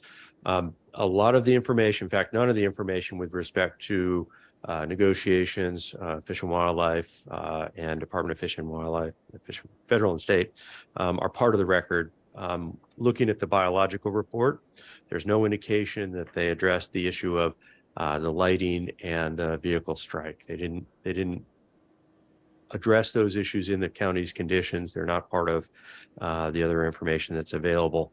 And that's the plans themselves limit the intensity of the light, the color in Kelvin, but it doesn't limit the number of lumens. It said they have to be dimmed at 10 o'clock, but we've seen in the past, if you're not specific as to how low the light needs to be, dimming can be just an incremental reduction. And the idea is to have the site as appropriate as possible for the Kit Fox. The county's conditions don't accomplish that. We don't have any evidence that the other conditions do as well either. On the water offset issue, the guidelines are a voluntary agreement that a number of entities negotiated. And the overall goal was to ensure that there would be no impacts to the groundwater basin. And as Ms. Jaffe mentioned and the maps showed, the central basin is the most impacted area. During those negotiations, some of the growers said, we don't think we're facing challenges in getting offsets from within that central basin.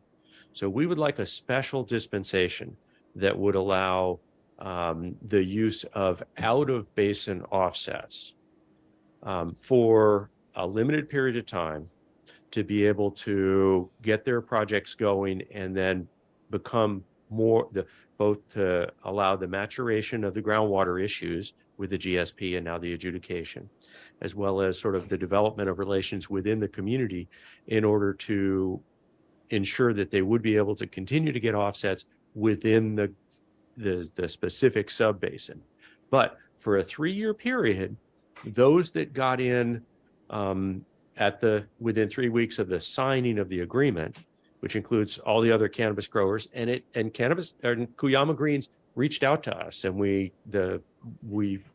they voluntarily gave us their commitment to comply with the guidelines, but then later said, well, we can't comply with this three-year cutoff, which is not completely unreasonable or understandable, but it is something that as we've negotiated and discussed, we feel that needs to be in there. Now,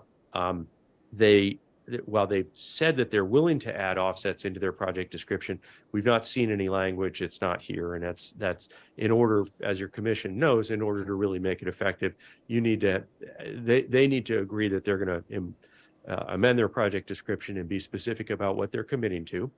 And in the other projects that did include county sanctioned offsets, they were non-specific as to location, and they allowed a 1-to-1 offset. So I would expect that the county's offset condition would be one that is not limited by the 3 years and is not limited by the 1.5 and is not limited to the same sub-basin.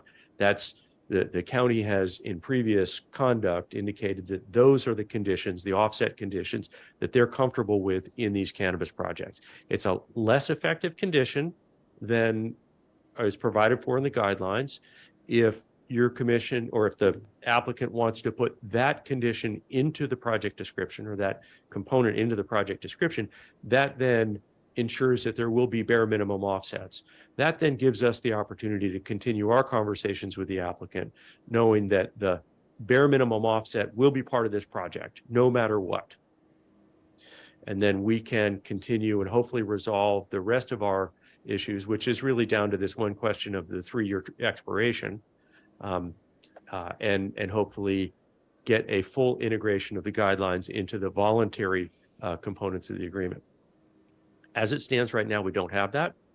And while the applicant has said that they are willing to have offsets as part of their project, let's see that on paper as to what that represents. Or if your commission wants to impose that as a condition, that those offsets don't need to be compliant with the guidelines in order to achieve the bare minimum of assuring that there will be some manner of offsets. And then we'll have the ability to then negotiate further to ensure that those offsets will accomplish what we believe is appropriate in terms of complying with the guidelines. Mr. Shatillo, I think that you've made your position clear, and I get it. Okay, great. But I think your time is up. My time is up, but I appreciate the ability to explain that because this is detailed stuff. So we're getting somewhere. Deny the appeal. That gets us there. We can then work from there. If the applicant is going to propose a specific project description amendment, let's see what it is and go from there. Okay. Thank you. Or you can impose the condition. Ms. Pitluck, it's your turn to render your rebuttal. Now you have about 10 minutes to rebut. I'll bet you don't have 10 minutes of things to say about this subject anyway. No, nothing that you want to hear about. Also to clarify it, I'm sorry I did not earlier, there is the shared well, and based upon his PowerPoint, there seems to be some confusion because our hydrologist study made it very clear that the shared well with the Greenway project is for domestic use only. We have drilled another well onto the property for the agricultural use. And that was what our hydrologist analyzed, along with the nearby wells. And yes, we really want to be a part of this community. We want to develop this project. We want to hire locally. We want to work with everybody. Please, a condition that we have a 1-to-1 offset or 1 to 1.5 if outside our threshold region. We are more than happy to write that into our project description. And do you have any questions for us? Do we have any questions? It looks like Mr. Cooney does. I do, Ms. Pitluck. Yes. You know, not borrowing on just my planning commission experience, but on my legal career, I'm sensing that parties aren't very far apart. And what I'm reluctant to do as a planning commissioner is start imposing conditions that we don't know would work or not. My inclination is to give the parties an opportunity to come to a conclusion that they come back and indicate a revised project, which includes a different project description, is something that both parties would agree to. And my question to you is, would you find a relatively short continuance of this matter beneficial to getting to that solution? Well, it's kind of a loaded question because the approval today was supposed to be prior to the 31st when the law changes for the CUP requirements. They have the opportunity to appeal, so that's not really, I guess that doesn't really matter that much. The only issue is that we're at an impasse as far as the 3-year thing. I don't know how a continuance will help us do that. I know that other people have written in their project that a 1-to-1 ratio, if in the community or in the same region, or 1 to 1.5 if outside, and there was no time limit. But I understand your concern about posing conditions. I don't know what we're going to do with this 3-year limit. Okay, I just wanted Yeah. to see what you're at too. I mean, we can proceed and there are appeals further beyond this commission, so. Well, yes, and I don't want it to seem like we're not working with everyone. I mean, if you guys think it's best to do a continuance, I just know that that's the thing we just can't seem to agree on. If Mr. Chitalo would be willing to say that he would work with us on an amended project description, but not work on having a 3-year limit in there, I think that would be very productive. You know, I want to address the same subject because I have a similar background as Commissioner Cooney, and I was thinking the exact same thing. It's like he was reading my mind, which I'm told is not very hard to do. But I want to address that. But first, I want to know if any other commissioners have questions of you. And if not, then we'll sit you down for a moment. We'll come back to what Commissioner Cooney brought up. But I just want to kind of go through the process. And do any of my fellow commissioners have questions of Ms. Pitluck? Then why don't you go ahead and take a seat for now? And then our next phase will be to see if staff has further comment. And then if any of the commissioners have questions of staff. Chair Park, thank you. I do have some responses to the comments made by the appellant and public comment. Okay. So with respect to biological resources, I want to make clear that the project has been thoroughly reviewed by CDFW and U.S. Fish and Wildlife and the county authorized consultant. The conditions of approval on the land use permit include enforcement of the Habitat Protection Plan, which incorporates extensive requirements on the project. With respect to the employee count, the project will have 6 employees. This number of employees may include contract employees, and the STDMP simply states that the employees will carpool to the site. The proposed number of employees is suitable for the small acreage of this project, and the employee numbers will ultimately be enforced by permit compliance staff and also the business license. Now, regarding water, I want to make clear that this Cuyama Basin is managed by the Groundwater Sustainability Agency. So while we reviewed this site and found it consistent with our CEQA threshold and the policies in the groundwater section of the conservation element, the project will also be subject to the Groundwater Sustainability Agency's plan. Water for this project is under the CEQA threshold, and staff has also reviewed the project at a site-specific level, as demonstrated by the staff report, the attached water memo, and the hydrogeologic evaluation, which maintain that the project has minimal water demands and will not have a significant effect on groundwater levels. We've coordinated with the Groundwater Sustainability Agency and reviewed the project with regard to the GSP. We found that the county's thresholds and the proposed project are consistent with the GSP that is currently in effect. While the project is outside the central management area of the GSP, in the future, the GSA may add pumping restrictions to the GSP for parcels outside that area, such as this parcel. The project would be subject to those restrictions if applied in the future.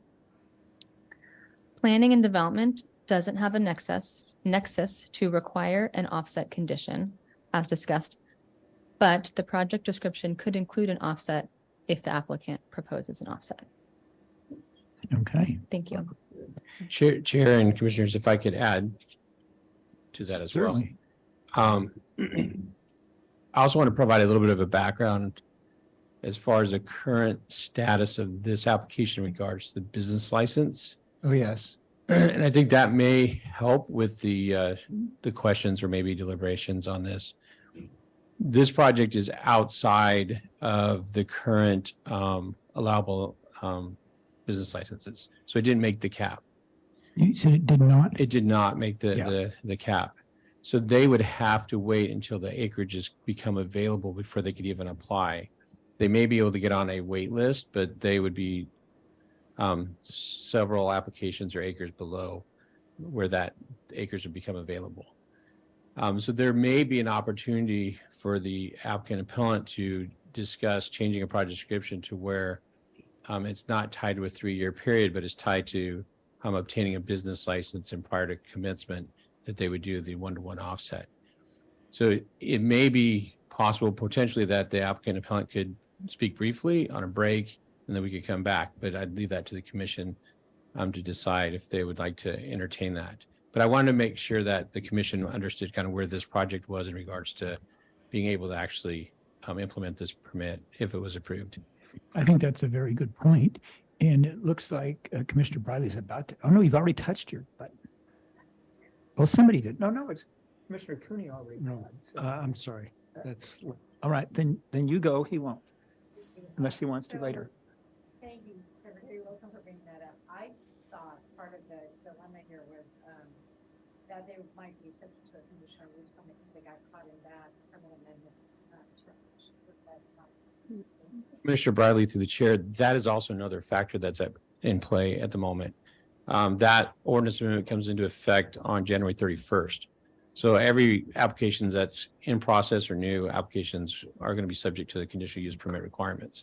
In addition, they still have to be able to get under the cap to apply for a business license on that available acreages. So there's really two things at play right here. There's the conditional use permit requirements, and then there's actually being able to get a business license. I guess because I see maybe the parties are going to get it together on the 3-year issue, but if we don't make a decision on it before January 31st, and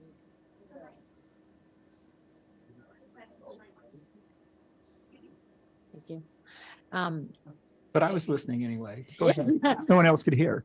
It sounds like the parties might get together on the 3-year issue, but then, I'd be disappointed if we had to drag them back here after January 31st for a conditional use permit, revised set of findings and all that entails. So, but I think, so it's January or bust on that topic. Well, not exactly, because given the right to appeal and so forth, this thing will get tossed into the CUP period anyway, if that's the route it goes. So, but look at the bright side. If you're thinking that a settlement would be a good idea here, a settlement in the next few days is remarkably advantageous to the applicant. Well, on both parties, it's a motivating factor. Okay, I want to be painfully explicit about procedure right now, and there's a reason for this. The next thing we do, and we've closed the public hearing, by the way, the next thing we do would have planning commissioner deliberations, okay? And in our deliberations, each commissioner will express their point of view. It's tentative only. And I stress that because I've noticed often that any one of us will change our minds as we hear from the other commissioners. That's the whole point of having meetings, and I do it all the time. And even though sometimes you'll hear those initial comments by commissioners and think, oh, they're wildly divided, by the time we're all done, we seem to wind up with 5-0 votes. Okay, we kind of come together, and that's the respect we all have with each other and learn from each other. With that being said, I want to ask Ms. Pitluck and Mr. Totillo if you want to take the opportunity that Commissioner Cooney described, okay? I know my experience in the courtroom, which was where most of my experience was, that I'd often go to trial and the judge would say, attorneys, before I assign this out, are you sure you don't want to take a last stab at resolving it? And that was a pretty strong message from the judge that, be careful what you wish for. Either of you could wind up not where you want to be, and you really ought to try to resolve this yourselves. I know personally that I think I understand your issues that you all have, and I understand the difficulties. One thing I will ponder when we get to deliberations is whether to think of a condition that would resolve the dispute you have. But I want to suggest you don't want to go there because it might be a condition that neither of you really like. I had a mediation once, and you know, mediators that are retired judges, they like to talk about things to kind of justify the fees they're going to charge as a mediator. And but this judge was a former presiding judge in Los Angeles. And he said, you know, folks, if you go to trial, you're going to get a Chevrolet, okay? And that's what you're going to get. You're going to get a hit or miss thing, and it might be good, it'd be average. But if you take the time to resolve it yourselves, you're going to get a Cadillac. And I think that you would be well advised to take some time and see if you could resolve this. And I don't know what time that would take. Is that 5 minutes? Is it 10 minutes? Is it an hour? Is it a continuance to another date? But I think you could resolve it. I understand what's gone on in the cannabis industry. I think Commissioner Cooney would agree with me. We've kind of seen this in the carbon scrubber world in Carpinteria, where we had conditions about carbon scrubbers, but we're also aware that with the terrible conditions in the cannabis market right now, that imposing costs and doing things is kind of tough for people. You know, this project raises some very grand issues about water usage that I saw as kind of the next wave of what we'd have to deal with after odor when we first started seeing the Cuyama Valley projects. And that's why I was so excited when Supervisor Williams had, I think, a stroke of genius to get this resolved in some way. And then Darcel Elliott spent so much time sorting it out. I was so impressed by that. And so I thought this was behind us. And now here it's in front of us again. And it's not on the 100-acre projects and the 100-acre projects and all that. It's on a 6-acre project. And 6 acres right now in the market conditions now, with all the fencing and things you have to put up and all the time you've put into it already and out in the middle of nowhere, it's a tough one financially, as you know. And so to resolve it is tremendously advantageous. But by the same token, I don't want to be making a momentous decision on something that kind of creates a precedent over a 6-acre project. It doesn't mean I don't take it seriously. I just want it to be resolved if it can. So this is the question for you. Do you want to hear the planning commissioners express their points in deliberation? And then I'll ask you, do you want to take the time to try to resolve this, or do you want to do that right now?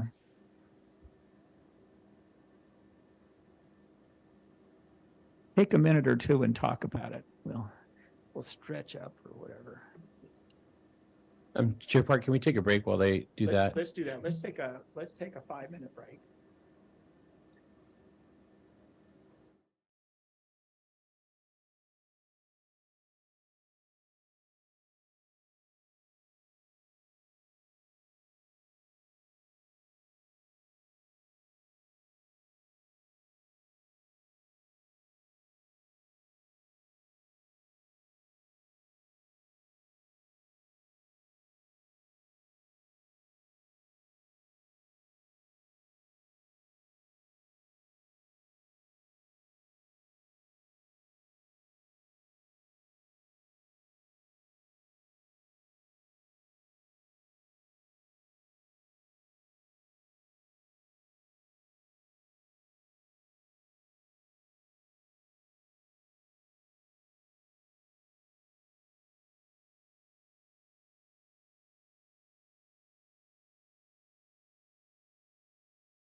Okay, we're going to reconvene.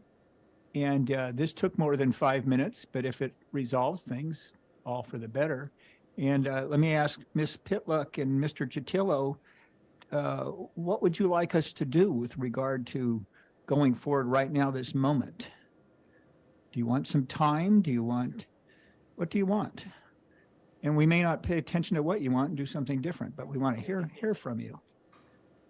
So just in the interest of time, we were hoping that we would do deliberations today. And then we can still continue because we still are they can still appeal it to the Board of Supervisors if you decide in our favor. We'll still continue negotiations, but just in the interest of time and the 31st, this would get us in. Even if you impose the offset conditions, it would get us in before the 31st if they're able to drop their appeal. The timing's really confusing. Okay, so if we have a final approved LUP by the 31st, then we don't have to get a CUP because we're Act 2 and the law changed in August. If they appeal it to the Board of Supervisors, they'll have an extra 4 days after the 31st to do that. Then we'll have to answer that appeal, but it would give us some time to negotiate with them and see if we can meet an agreement. Does that make sense? It does in a way, Okay. but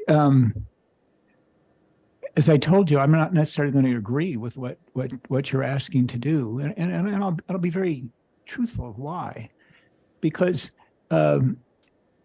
speaking for myself, my other commissioners, we'll do our darndest to come out with the right solution for the public here, and it might mean we spend 2 hours designing a condition that will give you both some of what you want and a lot of what you don't want. And I'm not sure I want to go through that exercise if the two of you can't do it. And I know you can do it, to tell you the truth. So what I'm probably going to do is trail this if you don't want to say, well, we want to do this or that. And I will again repeat to kind of rephrase what you just said. You're just favored tremendously if you can solve this so that there's no appeal and it's done before January 31, and you ought to do it. And the appellant's facing the same thing. So if you're asking the Planning Commission to go through the deliberation process and then work with staff to sort out what we all think should be done on this case, which might be involving different conditions, it'll take a lot of time. It'll have all those fine people in the back room waiting for us. Okay. And then we're going to be giving what you're basically just told us is an advisory opinion as it then gets appealed to the board. And I'm thinking, well, that's kind of pushing the limits of what you're asking us to do when you could do this yourselves. But, you know, I can't push it to a settlement. I think that all being stated, what I would like to do is to trail this matter. And maybe that'll motivate you to think more about where you want to be by the end of the day. So do I need to, Mr. Wilson, can I do that on my own, or I need to have a vote of the board, a vote of the commission? The board too. I'm just kind of, that's a Freudian slip or something, right? But, Chair and Commissioners, I believe that you as the chair has the discretion to just trail this item. That's what I'm going to do. I'm going to trail it. That means we come back in after this. That's right. It means you hang around, and hopefully you hang around and talk to each other. And but you don't have to. And we'll pick your matter up when we finish the other one. Okay. Thank you. Okay.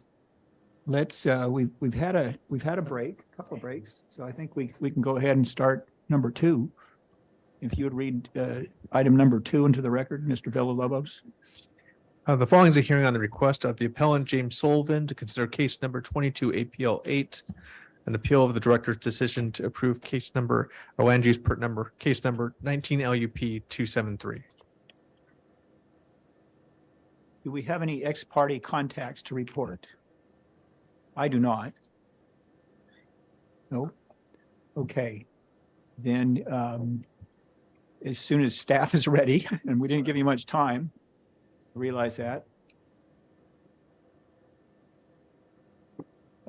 Mr. Seward is stepping in as our secretary.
Right. Okay. Let's hear our staff report. Thank you for your patience. Good morning, Chair Park and members of the commission. Today I'll be presenting the appeal of the Moriarty Holdings Cannabis Cultivation Land Use Permit. On March 10th, the director granted approval of the permit, and on March 21st, the appellant, consisting of a group of neighboring property owners and interested parties represented by James Sullivan, filed a timely appeal of the director's approval. Okay.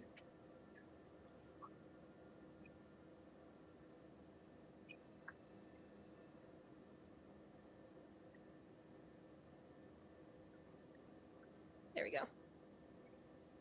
This slide shows a vicinity map of the project area with the project site located on a 40-acre parcel outlined in black that is bounded on the south by Cat Canyon Road, shown here in green, and bisected by Cat Canyon Creek, shown here in blue.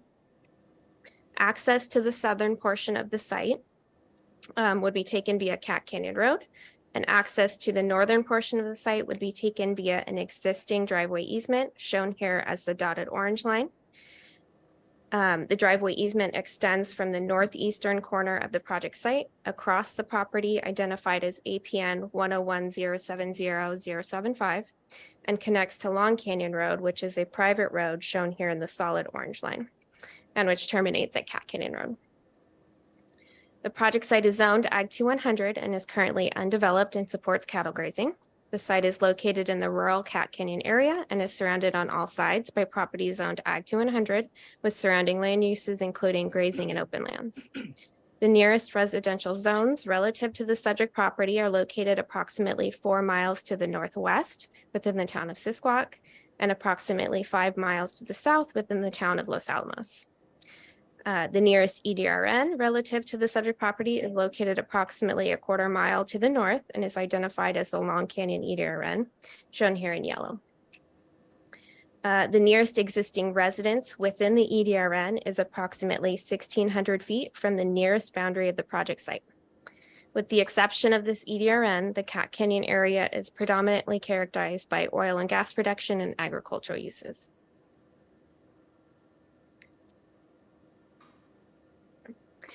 The proposed project includes 17.4 acres of outdoor mature cannabis cultivation under hoop structures and cannabis processing and ancillary uses in 2 new 9,500 square foot processing and admin buildings.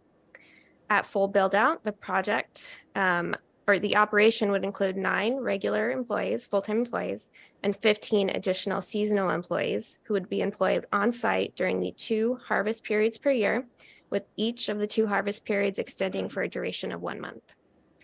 All harvested cannabis would be transferred to the on-site processing buildings the same day it is harvested, and all on-site processing would take place within the fully enclosed processing buildings that would be equipped with molecular carbon filter systems. The project also includes construction of 2 2,400 square foot fertigation barns, a 120 square foot guard shack, and a 120 square foot shed, as well as improvement of the existing driveway off of Long Canyon Road with all-weather road base and a 3-foot by 6-foot box culvert. And finally, installation of permeable parking, lighting, fencing, and landscaping. Water for the project would provided by an existing on-site groundwater well located in the northeastern corner of the site, and a new groundwater well that has been permitted by environmental health and will be located in the northwestern corner of the site. So this slide shows a basic site plan of the proposed project. The outdoor cultivation area is shown in green and is set back a minimum of 100 feet from Cat Canyon Creek and a minimum of 50 feet from all property lines. The proposed processing and admin buildings are shown here in purple in the northeastern portion of the site. The permeable parking areas are shown in gray, and the security fence line is shown in red. The appellant filed a timely appeal of the project approval, citing two primary issues as the basis of the appeal. For the first appeal issue, the appellant asserts that the project's projected groundwater use cannot be supported by the local aquifer without adversely impacting the surrounding wells of neighboring residents and landowners.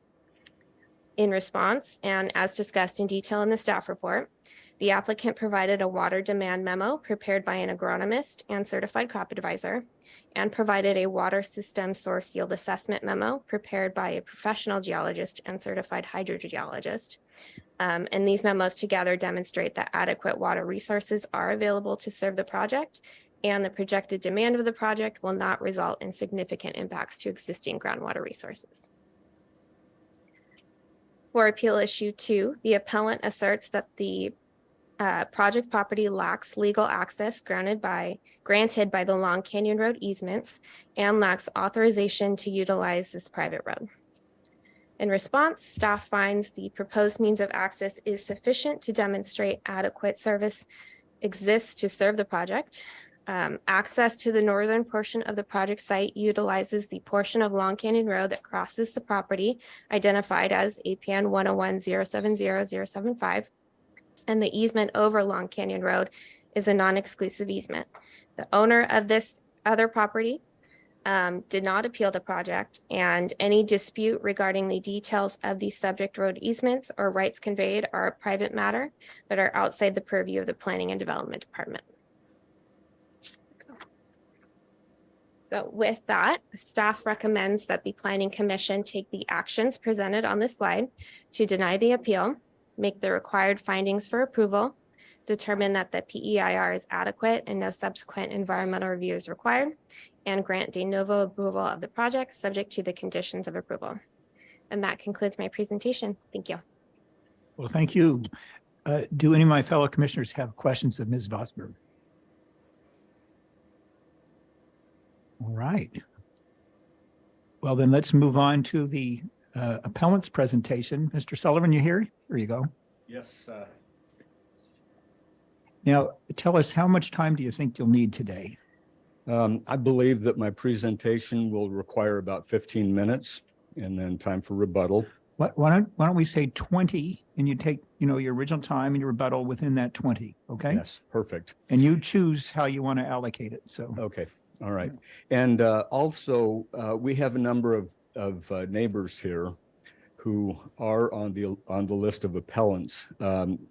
Similar to the prior agenda item, I would hope that you would allow them to make comments. They have unique perspectives that are not necessarily addressed in my presentation, and I think their comments would be advantageous for the. Approximately how many people is that? How many would like to make? Who I'm looking at. This group. Okay. So half a dozen. What I'm going to do is say yes. You speak as members of the public, and you'll have 3 minutes apiece. If Mr. Sullivan was a professional representing a company, and then their corporate president and treasurer and so forth wanted to speak as members of the public, I'd say no. Speak as part of the presentation. But I'm all in favor of public participation. And I think for the public to understand how to do all this, they're not as familiar with it as professionals are. So you're keeping your time modest, and then we'll make sure they have their moment of glory, or 3 minutes of glory.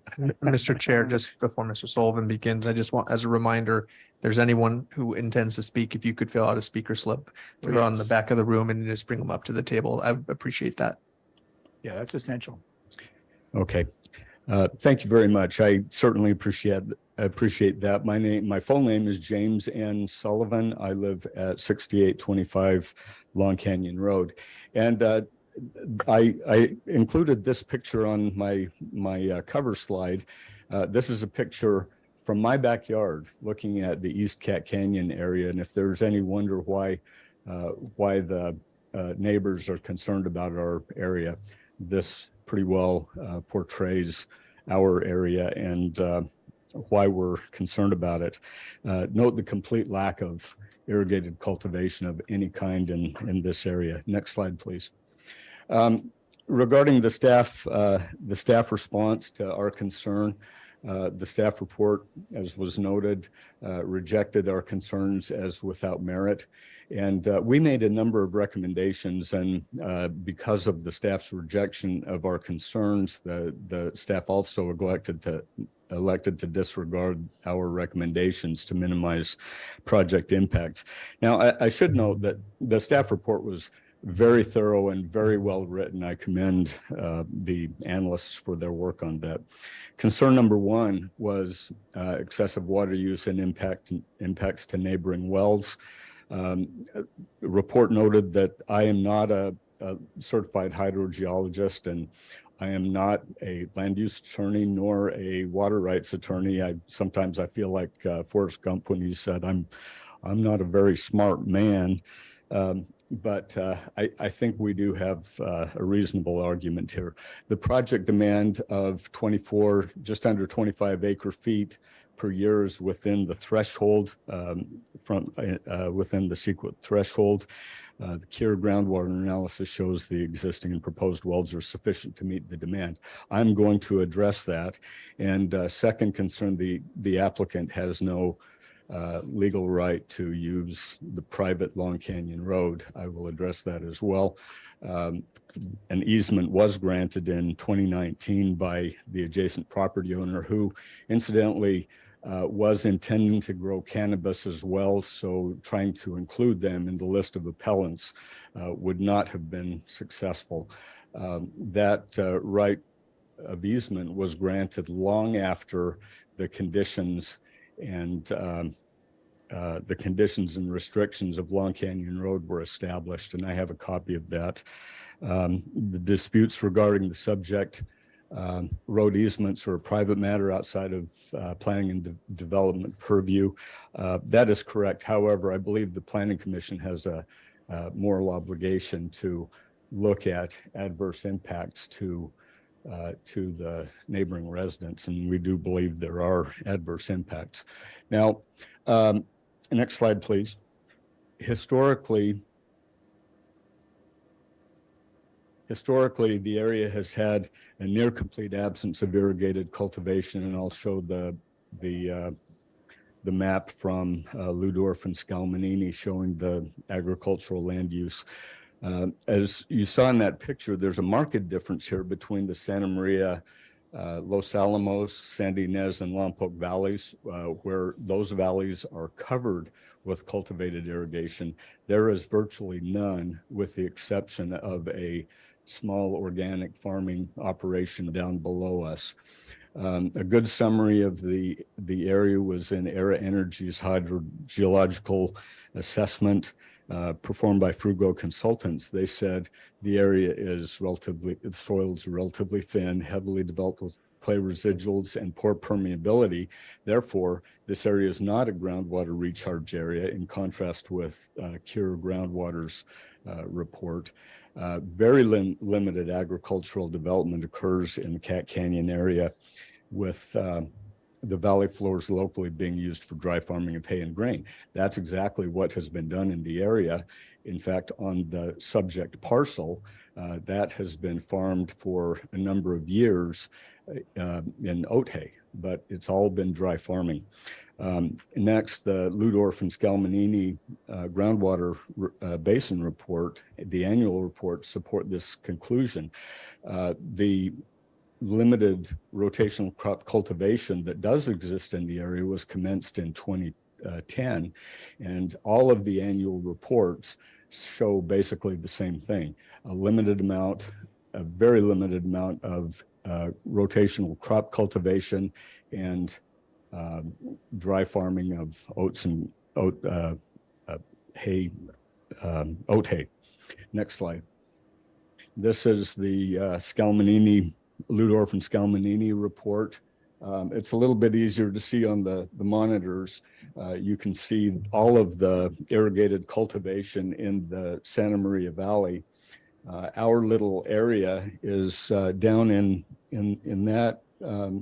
I highlighted that, and in the photograph, you can see the rotational crop cultivation that the farmers market, organic farmers do, and they leave a significant amount of their land fallow at any one time, as they say, to rest their land. Next. In takeaway, no other irrigated cultivation has ever been attempted in this area. Next slide, please.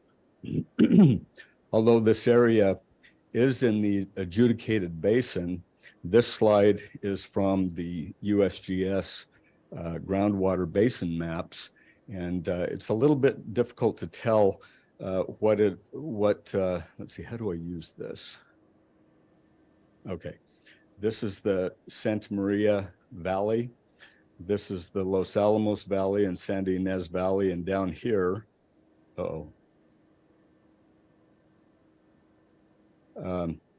this is Santa Ynez, Los Alamos here, Lompoc here, and Santa Maria here.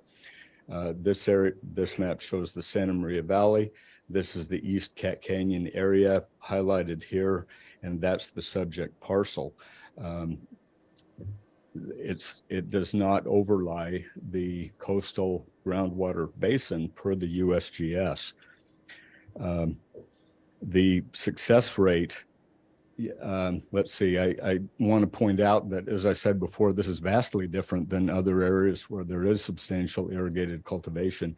And next to the last bullet, this explains the unusually high number of failed wells and dry holes in the East Cat Canyon and Long Canyon areas. And in fact, the CURE report noted that the subject APN has 3 active wells and 2 abandoned test holes. And that success rate of about 80% is probably better than most of the areas for well drilling. We have a substantial number of dry holes in the area. Next slide, please. Just for fun, you can see it a little bit better on the monitors, but I overlaid the Ludorf and Scalmanini agricultural use figure with the groundwater basin. And what you can see, I'm sorry, I keep pressing the wrong button. What you can see is that the East Cat Canyon, Long Canyon area down here has no irrigated cultivation like up here, and it is not within the groundwater basin or the coastal basin. And as you who are attorneys would recognize, res ipsa loquitur, or a Latin term, the thing speaks for itself.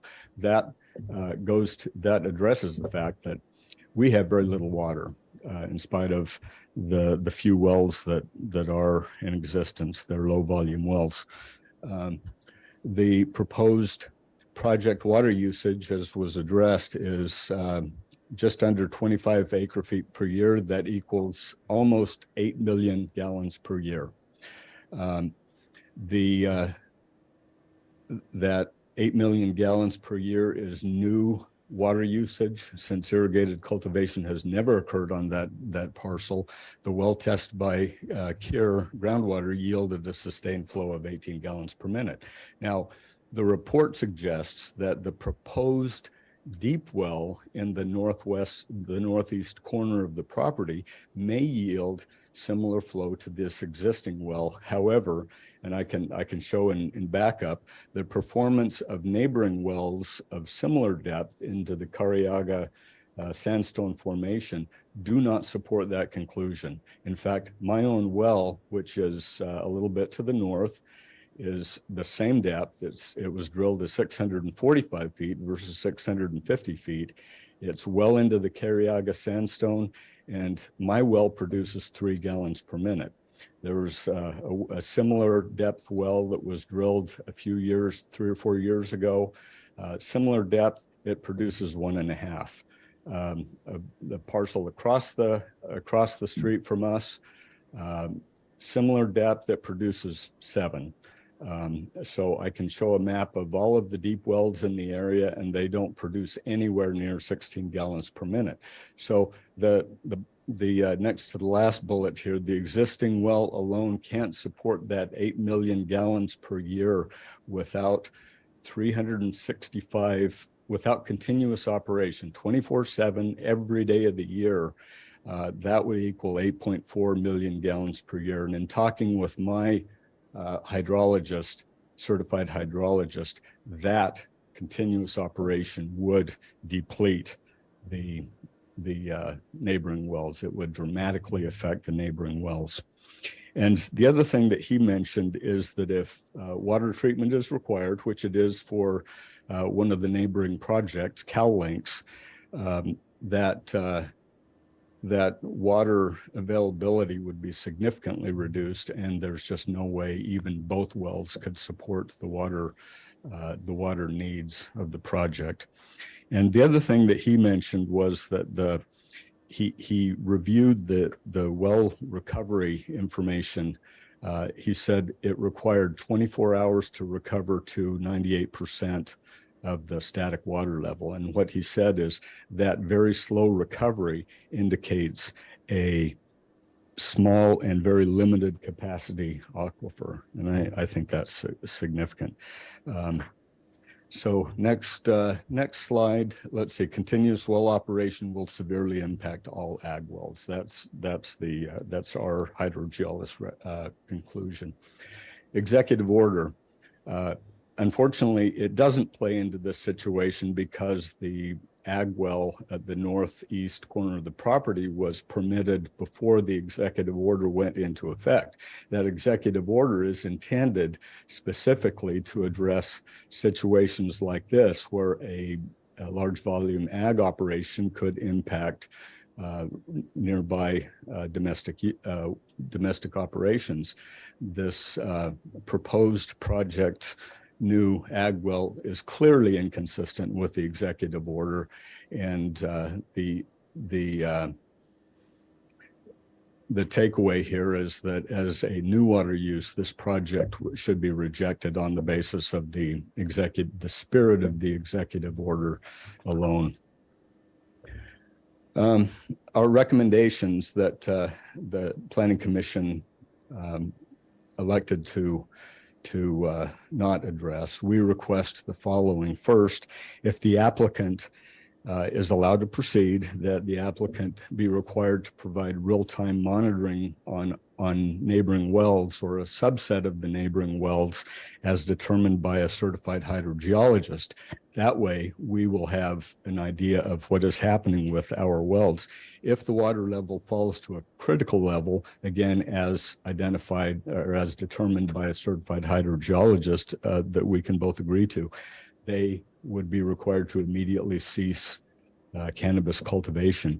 Now, interestingly, that recommendation is consistent with a pure groundwater recommendation that was made for a neighboring cannabis project, the CalLinks project, where they said if the well level drops to a certain level, cannabis cultivation needs to stop. Not sure why they didn't do the same for this project, but we suggest that. And finally, if any applicant's domestic wells fail due to overuse, or appellants, that the applicant be required to provide domestic water at the applicant's expense. And the takeaway here is that if the applicant's assertions are correct, that there is plenty of water, these recommendations have a trivially small impact on their operation. The cost of well monitoring equipment is modest. It's very small. However, if the appellant's assertions are correct, we have everything to lose.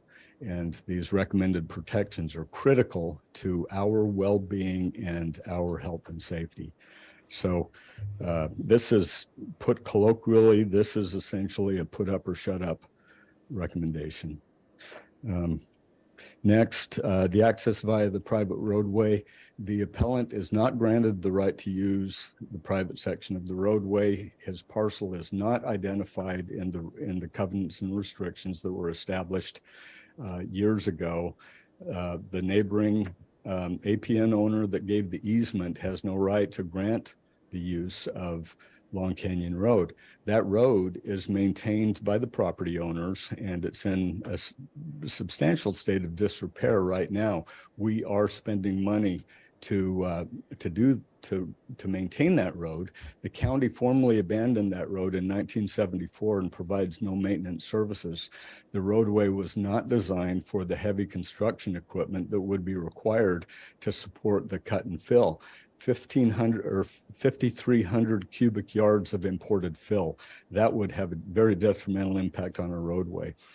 Moriarty Holdings have never participated in the maintenance expense of the road, and in fact, they have no legal obligation as they are not part of the covenants and restrictions established by the document for Long Canyon Ranches.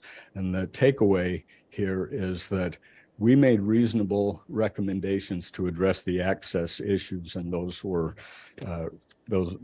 rejected by the staff. Our recommendations are these: that they relocate the proposed processing buildings to the southwest corner of the parcel. This eliminates the need for the box culvert to cross the Cat Canyon tributary. It eliminates the need for the substantial cut and fill, including the 5,300 cubic yards of imported fill. It eliminates the potential damage to our roadway, eliminates the wear and tear from large delivery vehicles going back and forth to the processing facilities. And second, that they construct a small utility bridge for workers to access the northern portion from the southern portion. We're not sure why they didn't do this in the first place, because this seems to be significantly lower cost than constructing that roadway. This shows how they intend to access the northern portion. This is their proposed processing buildings.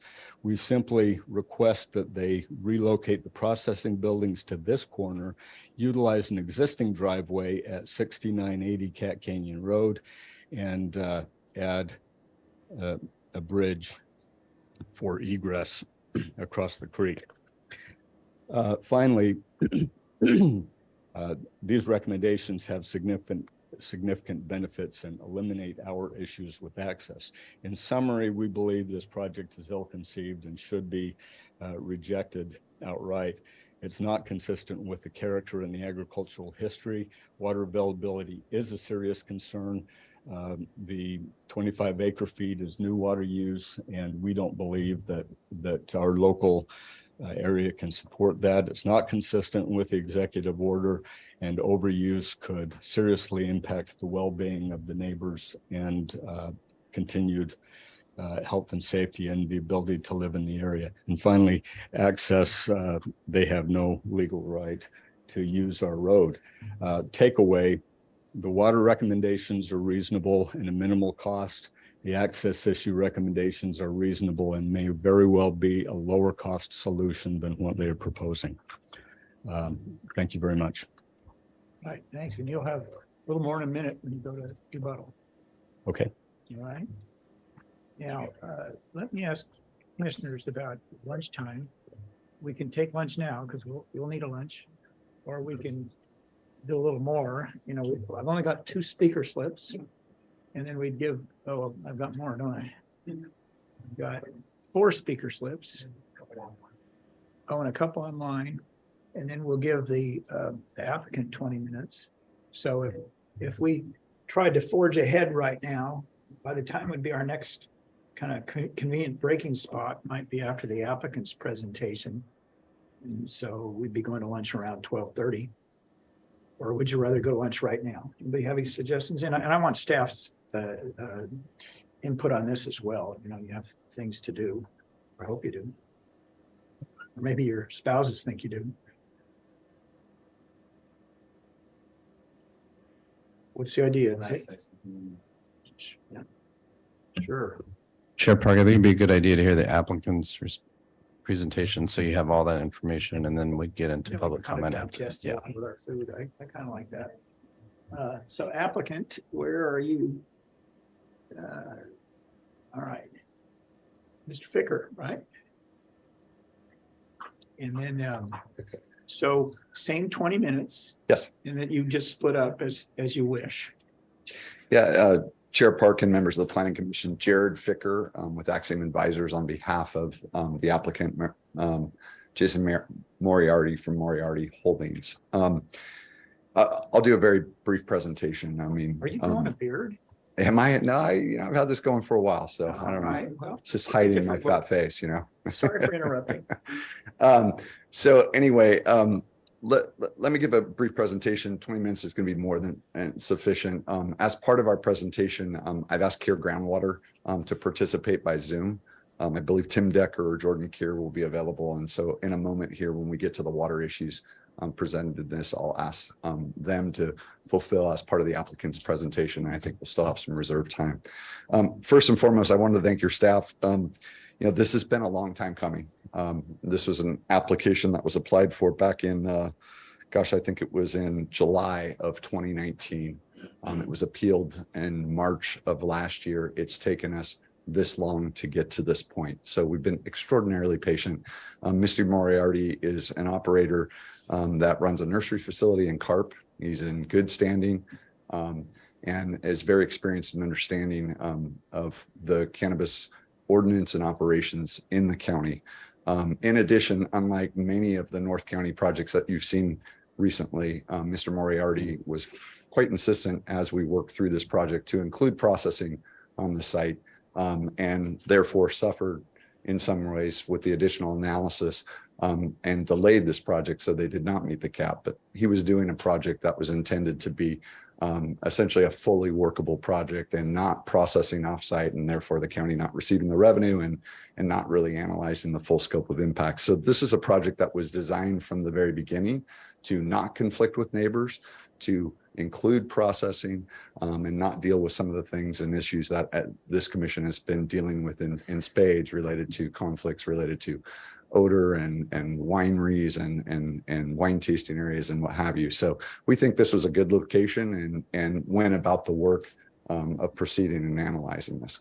What I will say is a big part of the amount of time that this project took really related to the additional analysis and things that we're looking at. And, you know, we need to look at the facts, right? And there's been a lot of information presented here. The facts and the analysis matter, and your staff's objective analysis of that information that was put forth is reflected in your staff report and reflected in our position on this. So first and foremost, we really do, as frustrated as we were as the time that it took, the additional analysis and work that was required by P&D as we went through the process, albeit quite expensive and quite detailed, creates the record that you have before you today.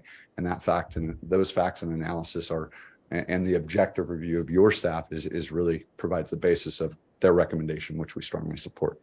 So briefly on the project, you know, it is 17.4 acres and it includes a processing infrastructure as well. You can go to the next slide.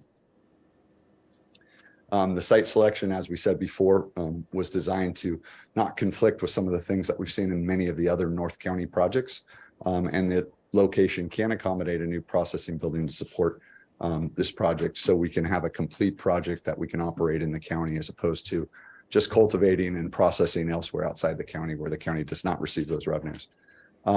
That's important because in looking at this, we actually looked at a variety of ways to site the buildings on this. And in fact, the appellant recommended siting the processing buildings in a different location. It was actually our original proposal, but at the recommendation of staff and based on prime ag soils and feedback related to ingress and egress and other things, we were directed to locate the processing buildings where they are today. So this was after considerable analysis and direction in the discourse of submitting an application, making modifications and doing that. As our original project actually included a different location. But nonetheless, these were the things that took time to process. We missed the cap for part of that. We still have a project that is well poised. Mr. Moriarty is an operator here. He intends to move forward with this process.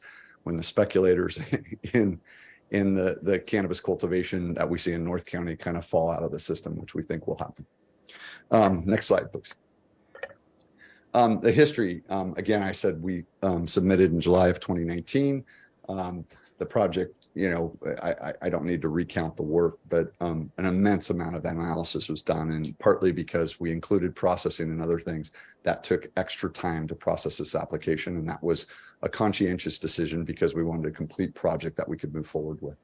The project was approved in March 10th of 2020. In 21.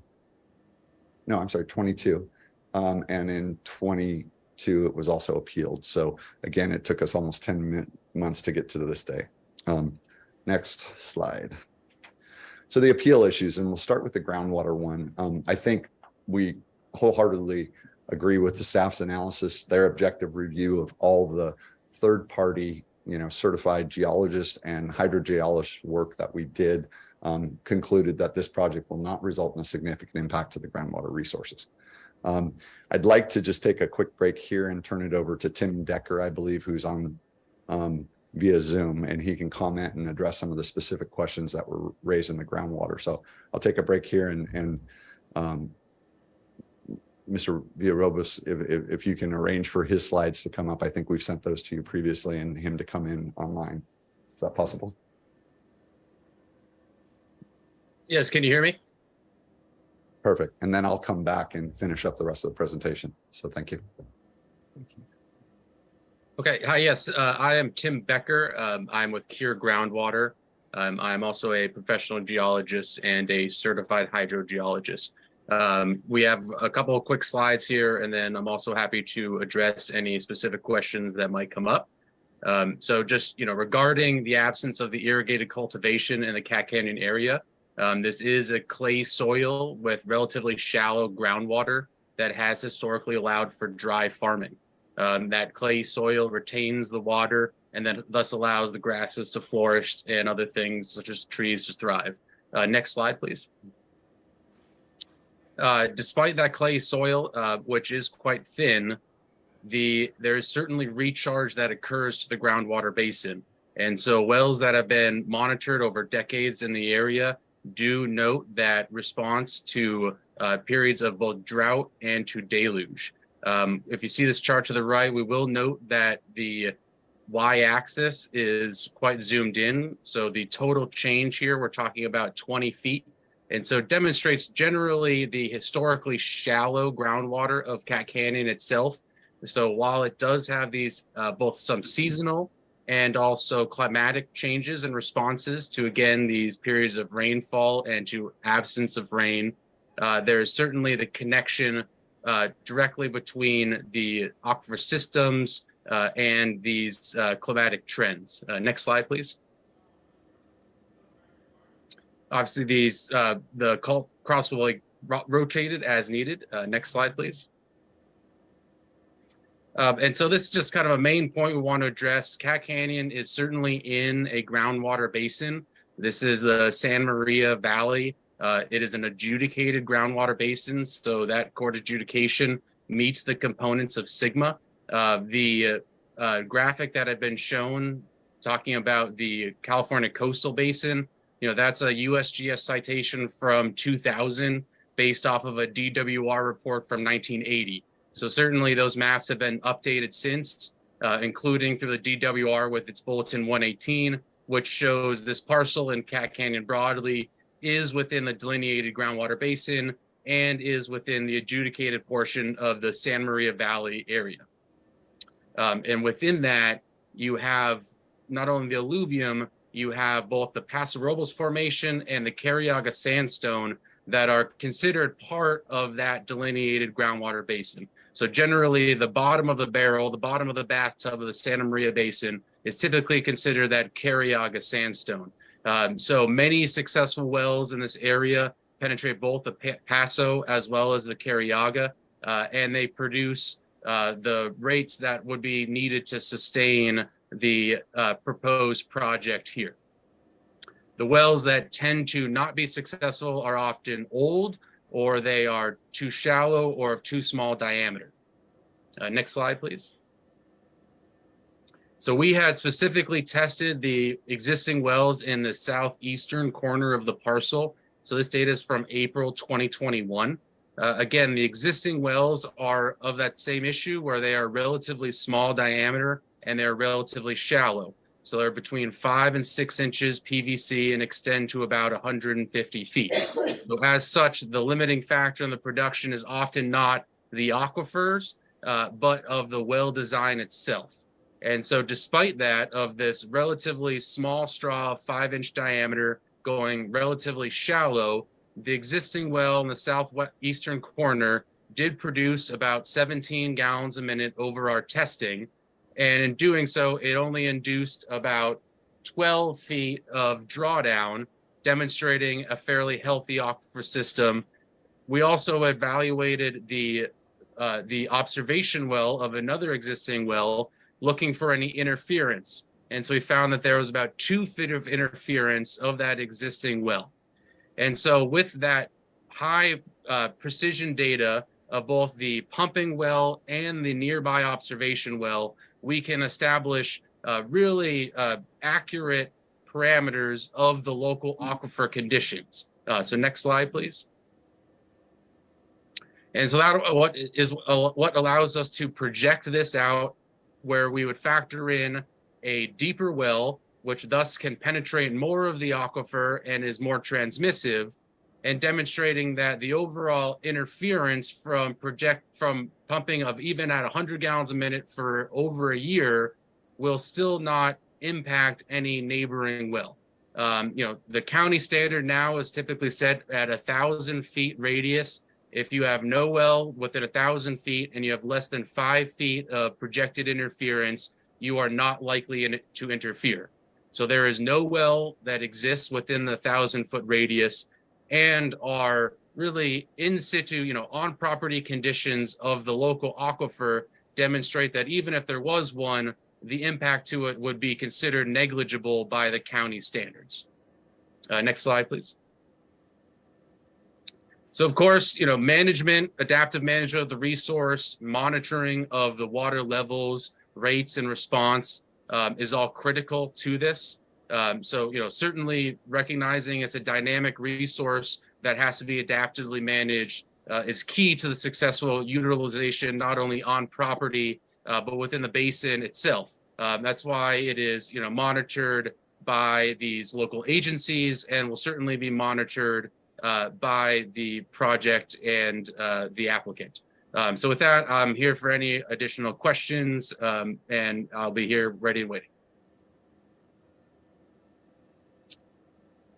So we can get back to any questions for Mr. Decker or any of the folks at Cure Groundwater in a moment. So maybe I'll finish the presentation if we can go back to the other slides. You might as well. I think if somebody was ready to jump in, they would have. Oh, no. We do have some people jumping in. Way down. There you are. Yeah. Okay. Yeah. Free. Thank you, Mr. Decker, for your presentation. Do you know how deep the aquifer is where your 6-inch irrigation well is that you tested? So we have high confidence in that 650-foot aquifer depth. There was an oil well drilled nearby that has both the electric log available and its data file. So within the data file, it specifically calls out a base of fresh water, and that is, clearly demonstrated in the electric log. So, that is the contact between the Cariaga sandstone and then the lower Fox and Claystone is really well established. And so again, we have that confidence of about that 650 feet. Now, of course, you always have to drill it. So the first step would be a pilot bore, and we would have our own electric log and the geologic logging as that was advanced. But again, going in, there is data from both the water wells that tend to be shallower, but most importantly from the oil wells that went deeper, that really give us high confidence in the existing stratigraphy underneath the property. So in the well you were testing, at what depth were the perforations then? So the perforations are generally in the 60 to 140 foot depth. I can give the exact number.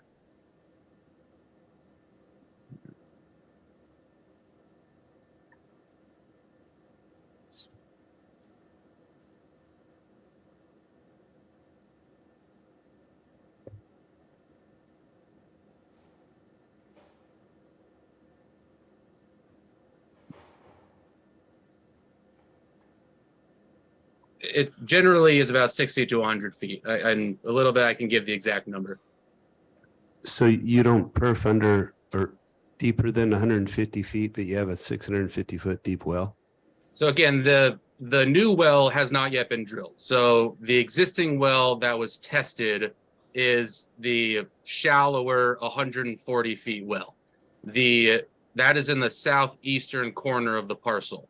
The new well to be drilled is across the creek in the northwestern corner of the parcel, and that well will actually go all the way to the bottom of the aquifer, which we know to be about 650 feet.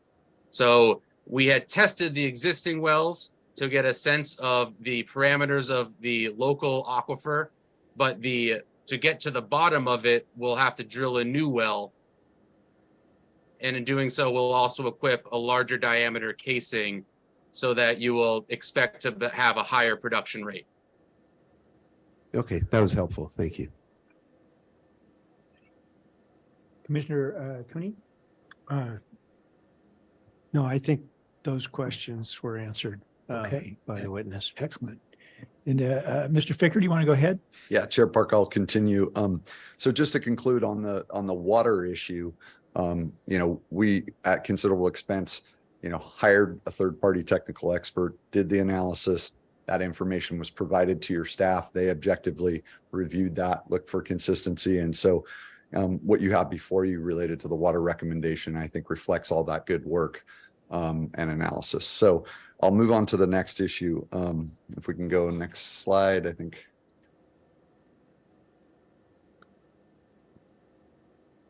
And we can go past this one too. Okay, so lack of legal access to the northern portion of the property, as was stated in the staff report and also in our application. The actual, I think some facts we're talking about an easement being recorded in 2019. Actually, the easement for this property was recorded in 1992, well before the ownership of this. That easement exists. It's quite clear that we have access to the property, that information. And this is a pretty gating issue that your planning staff looks at is there appropriate access to start from? This has never been in question.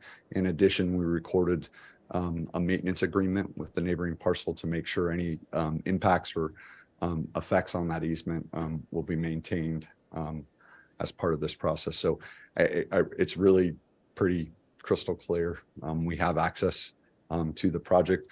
This access issue came up and it was something we had to explore really to be responsive to the staff, because we wanted at the recommendation and the review of your planning staff, the buildings were to be located on the north side of the creek. And so we had to sort out access for that. So our original proposal was to do that a different way.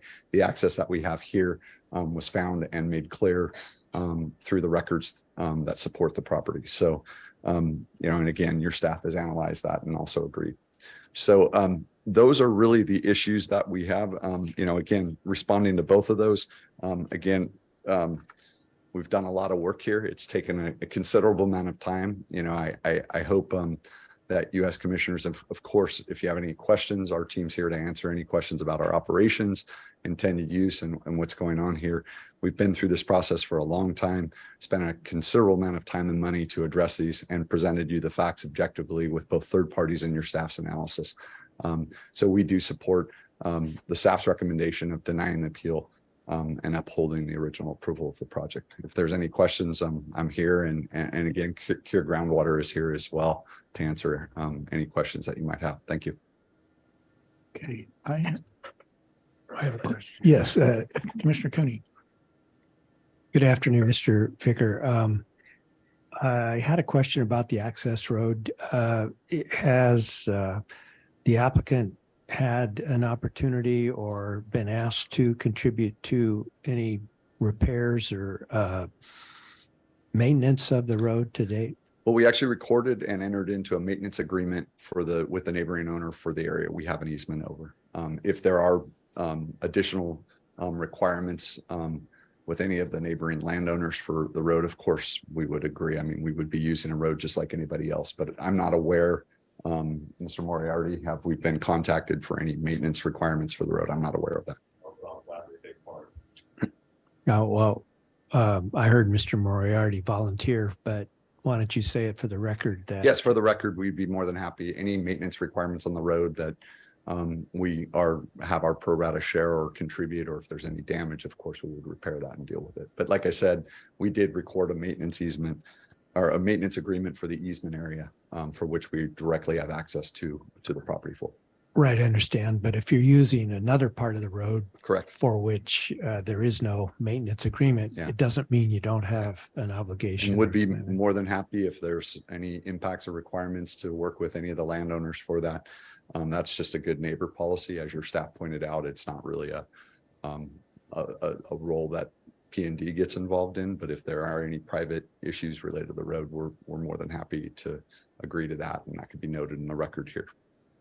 Well, you're not really offering anything that the law doesn't already require in terms of using a private easement. So I recognize and appreciate the volunteer nature of it, but you know, it's not a huge distance to go. Yeah. Okay. Yeah, I think it's more of just giving comfort with the neighbors or other things that if that we're clear and on the record for that, we're not trying to dispute that, nor have we ever been approached to maintain or contribute or participate in any kind of fiscal mechanism to address that, but we're more than happy to do that. Okay, that was my only question, Mr. Chair. Any other questions? I have one if no one else does. I'm always just curious, Mr. Ficker, when I see new roofing, okay, in one of these ag projects, and you got two 8,500 square foot processing buildings and then two 2,400 square foot buildings that I forgot what they do. And so it's about a half acre, a new roof in this agriculture area. And so the question always is, well, where's that water go? The water that falls on the roofs. In some areas, it's a real concern because you get highly erosive soils and you wonder where it's going to go. When I drive around Cat Canyon area, you can see the geology from the roads. It's like one big old sand dune, but I mean, I don't know the answer. So I'm just asking, is it something that there's provision for in this project where that roofing water goes? Normally you don't see that level of detail and a land use entitlement like that, but I'm sure as we submit the building permits for these buildings, we're going to have normal stormwater controls for any kind of, you know, stormwater that comes on the roof and would be, you know, essentially distributed or allowed to percolate into the soils around there. But I'm quite confident, you know, that any impact to stormwater off of those structures or buildings would, you know, negatively impact the applicant's, you know, operations. So I think they'll design a building and it will go through the building permit process and have some accommodations for capturing the stormwater off those roofs. Well, I'm sure if that's an issue for the appellants that they'll speak up in the rebuttal period or maybe the neighbors do. If it is, it depends on where they are and the topography and all those things. I mean, I can say just being familiar with the geography of this, I'm absolutely convinced that there couldn't be a stormwater impact to any neighboring parcels. Good. Okay. From those roofs. You're done, right? Okay. And then why don't you say you have about 6.5 minutes for rebuttal if you need it, just because some of the time we just took now was question and answer. I'm not going to take that away from your time. Excellent. Appreciate your What's time. that again? Oh, you put it on there. So this is an accurate number. Okay. Well, ignore what I just said because the real boss said that it's 4.5 minutes. Okay. And there we go. We're going to take a lunch break. We'll be back at 1:30. Thank you.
Good afternoon, everybody. We're going to reconvene our afternoon session of the Planning Commission hearing.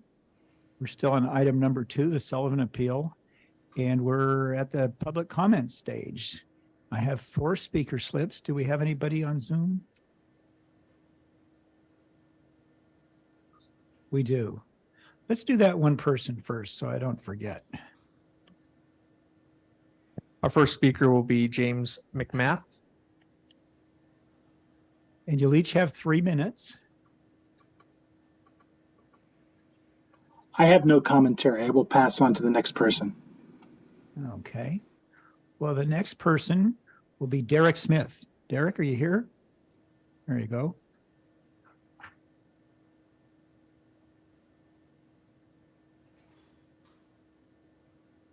Good afternoon.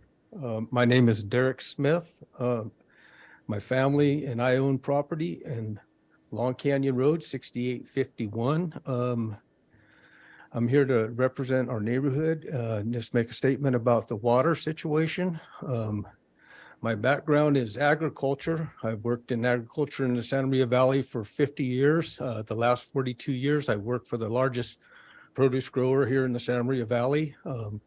Over that period of time, I've watched as our agricultural production has expanded, and at just about every place you could find some open land available that had water that's being farmed now.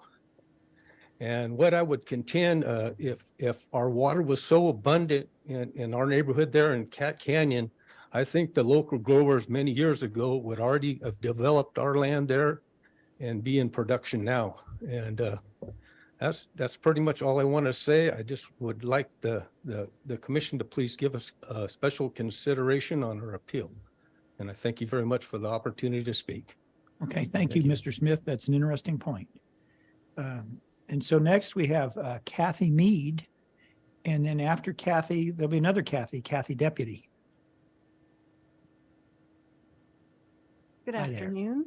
I'm Kathy Mead, and my husband and I are at 6840 Long Canyon Road. And we purchased our property in 2017. And doing our due diligence, we had our well tested, and at that point, it was pumping 14 gallons per minute. On 5 years later, June 2022, we also had it tested again, and we're down to 10.2 gallons per minute. And this is a shared well that we share with 2 other parcels in our neighborhood. So we're losing water, and it really concerns us. And that's all I'd like to say. Thank you very much. Okay, well, thanks. And Kathy's Deputy, and then after that'll be Virginia Atkinson. Hello. I'm Kathy Deputy. I've grew up out in this area. And when I was real young, I worked for the oil companies, which was Texaco Oil. And Texaco Oil, I live in this area too now. But anyway, Texaco Oil had the oil lease that was right next to where all these water wells are that are in existence. And these were drilled, way after Texaco Oil. But at the time, Texaco actually tried to drill wells in this area and find water, and they never could. And they actually put a water line all the way over Gatto Ridge to Southern Homes. It wasn't Southern Homes back in them days. It was called something else. But that's where Union Oil and Texaco Oil got their water from, because they couldn't find good water sources in the Cat Canyon area. These wells that are already drilled and in existence, the ones that's on the Marinari property, none of them have ever been really produced. They've all sat, they were drilled, they were tested years ago, but none of them have ever been put on all at the same time. There is a numerous amount of water wells that have been drilled just in that area and been, I guess some of them have been tested, some of them are on, some of them only make 3 gallons a minute, some of them might make 10. There was one that was right there that was an old original ag well that we used to haul water for our cattle, and the property in that they're talking about trying to put the cannabis on, that was all dry farmed by us. And when I was a little girl, I rode the school bus up, and the Dutra family used to grow beans. It was always just dry farmed. There was never no water wells back then. And actually on the Wigington property up above, Louis Casa used to have cattle in there. In the summertime, the water well he used to go dry every summer, and he would have to haul water over to the cattle. So, I mean, it's a known thing for there not be water in this area. And the existing water wells, if they are all put on all at one time, it could deplete the whole aquifer, which is at a historical low right now as it is. So, and the road conditions. Okay, I myself am a heavy equipment operator and the operating engineers. I've did all kinds of different numerous jobs with dirt and with asphalt and all the above. And the main road that we all use to come into Long Canyon Ranches is privately owned, and all of us have to provide the money to fix it and whatever. Well, the road itself at the time that it was put in was not put to a heavy load capacity. It was like the cheapest way they could do it. The road's falling apart right now. It's all got, alligator, it's cracking. And since this last storm, it's really bad. And so, I mean, to put heavy equipment to try to do the project that they want to do would just blow the road apart. So, I mean, I would think the road would have to completely be redone before this project should move forward, if it does. So thank you. Okay, thank you. Then Virginia Atkinson. Good afternoon. My name is Virginia Atkinson. I bought the property at 6767 Long Canyon. And I want to first thank you all for your consideration of our appeal, and to say very briefly, I am concerned about running out of water, and to perhaps a lesser extent, that's my biggest concern is working my entire adult life for the dream of buying a piece of property in Santa Barbara County, and being fearful that it could I could lose everything from that. So that's all I wanted to say. Thank you very much for your consideration. Okay, well, thank you. Okay, so that's it for public comment, right? Chair, Yes. could I invite one of the members back up and ask him a question I forgot to ask? Yes, you can. Mr. Smith, would you mind indulging me? And maybe you're not the right guy. We can try. Okay, let's give it a try. The applicant says they're going to drill a 650-foot well. Do you know where your group, what's it called? The Long Canyon Ranches, do you know where their well is pulling water from or how deep it is?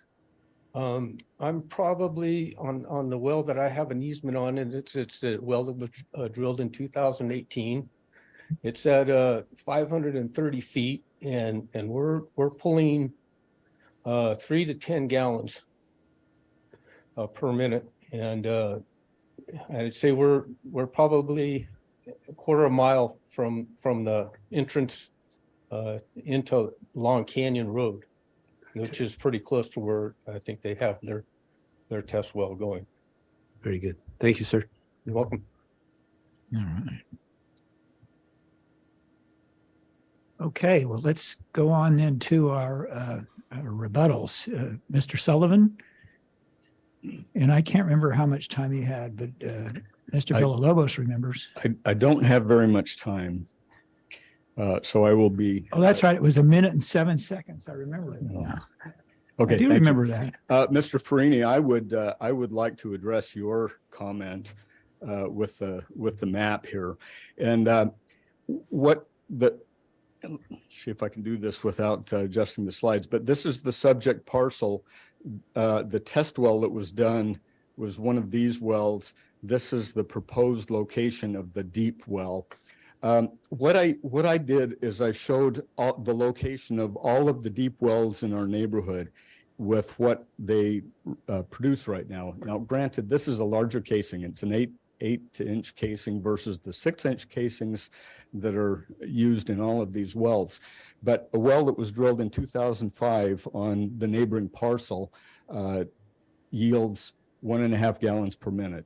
My, let's see, the parcel owned by the Rolls is the same depth, well into the Cariaga Formation. That yields about, it's actually 7 gallons per minute. Mine is the next one over. It's the well went down to 645 feet. It yields 3 gallons per minute, 6-inch casing. Smith's had a well on their property that was productive at first. It is not being used now because it has gone dry. It's a deep well into the Cariaga. Garcia's have one that yields 1. It's into the Cariaga. They have another one that yields 3 to 4 gallons per minute. It's in the Cariaga. And as Mr. Smith mentioned, the one down here yields 3 to 10. Based on that information, I would say that the likelihood of getting 16 gallons per minute out of this proposed well is very optimistic, even though the casing is larger. Now, I'd like to address one other thing. Can you do it in just about 10 seconds? Yeah, Mr. Decker, CURE groundwater analyst, said that there are no wells that this would interfere with within 1,000 feet. All of these wells are neighbors' wells. Those are well within 1,000 feet, and we count at least 9 wells that would be within the 1,000-foot zone of interference. So that information was categorically incorrect. And I would challenge CURE groundwater that they likely have not had any substantial experience with the Cat Canyon area in drilling wells. Okay, well, That's all thank I you, have. Mr. Sullivan. And now we'll turn to Mr. Ficker. You can do rebuttal? Okay. And I think you have 4.5 minutes if you want to take. Sure, Chairman Park and members of the commission. A couple things and points. I mean, my comments will be brief, and certainly if there's any other questions for myself or our technical experts, we're happy to answer that. The fact of the matter is that the studies around this water stuff were done. The results are there. They said there's no interference with neighboring wells. I will point out, I mean, some of the wells that we're talking about that several of the members of the public that are participating in are up on a ridge up above this property. I'm not sure what these other, I mean, part of it is I got a map here with no data, right? And we have to objectively look at the information. We went and spent a considerable amount of money on looking at what these are, but we're saying that there's wells down here on some of them which are on the property, and the well location we're on are all in excess of 1,000 feet. So we can look at the data objectively and see what it is, but the data has been analyzed. We had a third-party expert. The county looked at it. The well that was drilled on site as a test well was producing 16 gallons per minute, and its limitation had nothing to do with the aquifer. It actually was limited by the pump size, which, you know, CURE groundwater testified to before. And they said emphatically that this does not interfere with neighboring wells. When you drew this down, is it affecting the other ones? Those are the facts. That's what we have to deal with. And I understand perceptions, and I understand issues that some of these landowners may have on wells that are on a ridge up above this that are quite a distance away, but those may be inadequate wells for their intended use. But this aquifer is sound. We're producing water from it and can produce it, and we're measured it, and we have third-party experts that have verified that, and the county staff have objectively reviewed that. I don't know what else we do than do exactly what you guys said, and this was do that analysis at considerable expense, find that data, make it, and your staff reviewed that and is making that recommendation to you as a body. So again, we're happy to answer any further questions of it, but the facts are the facts. And this is what we've put forth in the analysis and gone forward. If there's any other questions about the project, I do want to reiterate, you know, I think there were some questions previously on some of these. This is an operator that wants to operate this project. They've been here. We're not speculating. We're not trying to sell this project or anything like that. This is an operator that spent the time, money, and resources to do a good project that we think is sound. We looked at the water issues. We looked at the access issues. We looked at alternative locations of buildings. All that was part of the discourse in reviewing this with planning and development. And in the end, I think we have a project that, you know, we're proud of in this county that essentially is putting the necessary infrastructure to have a complete project. And unfortunately, we've seen way too many projects come before your body that don't do that. And so we took the extra time, did the analysis, and we think the analysis should count for your consideration before you today. So thank you very much, and happy to answer any questions. And of course, Kier Groundwater is on an available phone if you have some questions as you deliberate. Thank you. Any commissioners have questions of Mr. Ficker? Okay. I've got one. It's Commissioner way Freeman. out there. Mr. Ficker. Mr. Ficker, we have one after all, or maybe two or three. So what I hear from the community, the neighborhood around you, you know, they're in fear that they're going to be affected and severely damage their property values, their life dreams, right? And I think you probably felt some of that as you were listening to them. Of course. Yeah. So you're downhill, you think you have better water, right? And you're going to need that water for your crops. And they're saying, yeah, we're uphill and we're going to need the water to live. If their fear should come true and they would run out of water, do you see a solution that you would come up with if you had all the water? I can't attest to that hypothetical. And here's where it is, Commissioner Farini, through the chair, is we've hired a third-party hydrogeologist that says there is no influence here. So if there's influence and that's something that somebody is saying is an issue, we would be talking about a different set of permit conditions or other things to do it. But that's not what we're dealing with. You know, I think we're dealing with a perceived concern. But in the end, I'm going to rely on, I'm not a technical expert on that. But if for some reason we had a technical expert that said this is something that we should be concerned about, we'd probably be talking about some permit conditions to make sure that we weren't affecting somebody neighborly, right? But that's not what we have. And, you know, so I guess if in light of other information, we all have to rely on analysis. That's why we spent an incredible amount of money doing it. But I'm going to defer to, you know, the sort of groundwater experts to give us that advice. But I take to heart when it says there is an influence. In fact, we showed it on neighboring wells on there that there was an influence. So I have a hard time understanding how something so much further away has influence. I mean, I'm guessing, but you know, that's I'm not the technical expert on that. Yeah, thanks. Well, so, well, he'll need to come up, Mr. Moriarty, to the podium. And then is Mr. Kier still around? Mr. Kier or his colleague are available on the phone, I believe. Yeah. Mr. Moriarty, why don't you state your name? Yeah, I'm Jason Moriarty. I own this property. I'm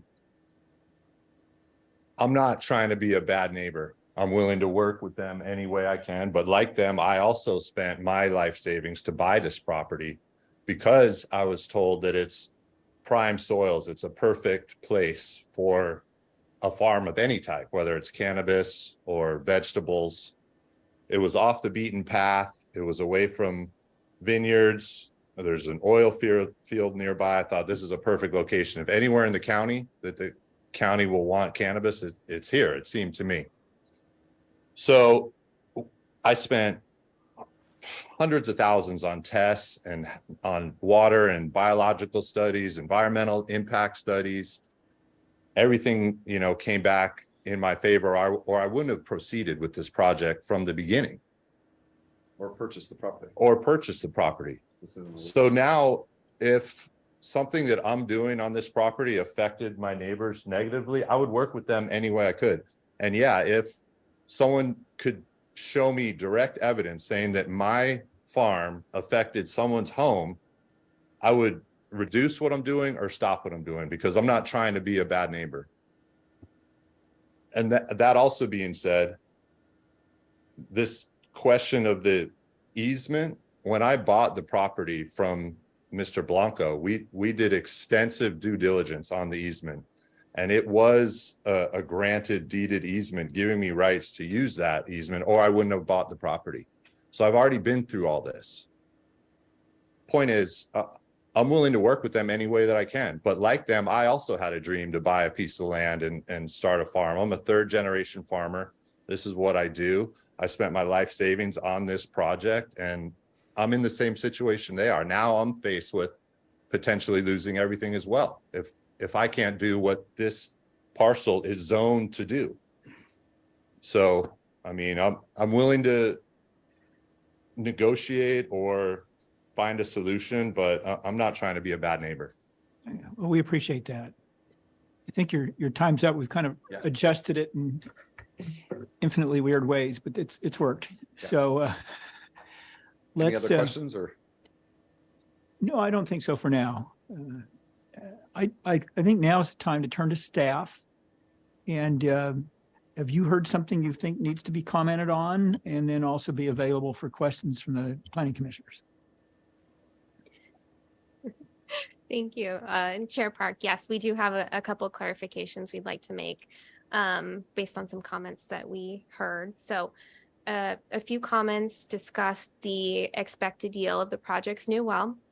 So we do want to clarify the Kier groundwater source yield assessment memo found based on professional review of the hydrological conditions in the area and the proposed location and depth of the well, that the expected yield of the new well is expected to exceed that of the existing well, which is 16 gallons per minute. And so based on those two together, assuming the new well produces at that low flat rate of 16 gallons per minute, is more than adequate to meet the demand of the project. And then there are also some comments on the new well's compliance with the drought emergency ordinance under the governor's executive order. So we just want to clarify the Kier groundwater. There was a supplemental memo from Kier groundwater, and that discussed the permitting of the new well and its compliance with that order. Additionally, the applicant has provided evidence from a licensed geologist that supports the finding that there are adequate water resources available in the area. And we have not seen any evidence from the appellant to dispute that claim prepared by a similar licensed geologist. Additionally, the Basin Managing Authority under the adjudication has also found, based on current monitoring efforts, that the Santa Maria Basin is not found to be in a state of severe water shortage.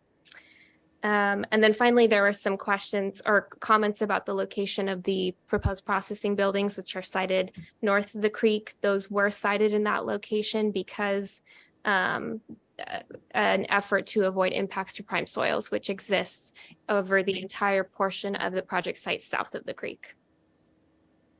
And that's all that we have. Thank you. Okay. Did any of the commissioners have questions of Ms. Vosberg or Mr. Dargell? I have one that I'm going to struggle to articulate.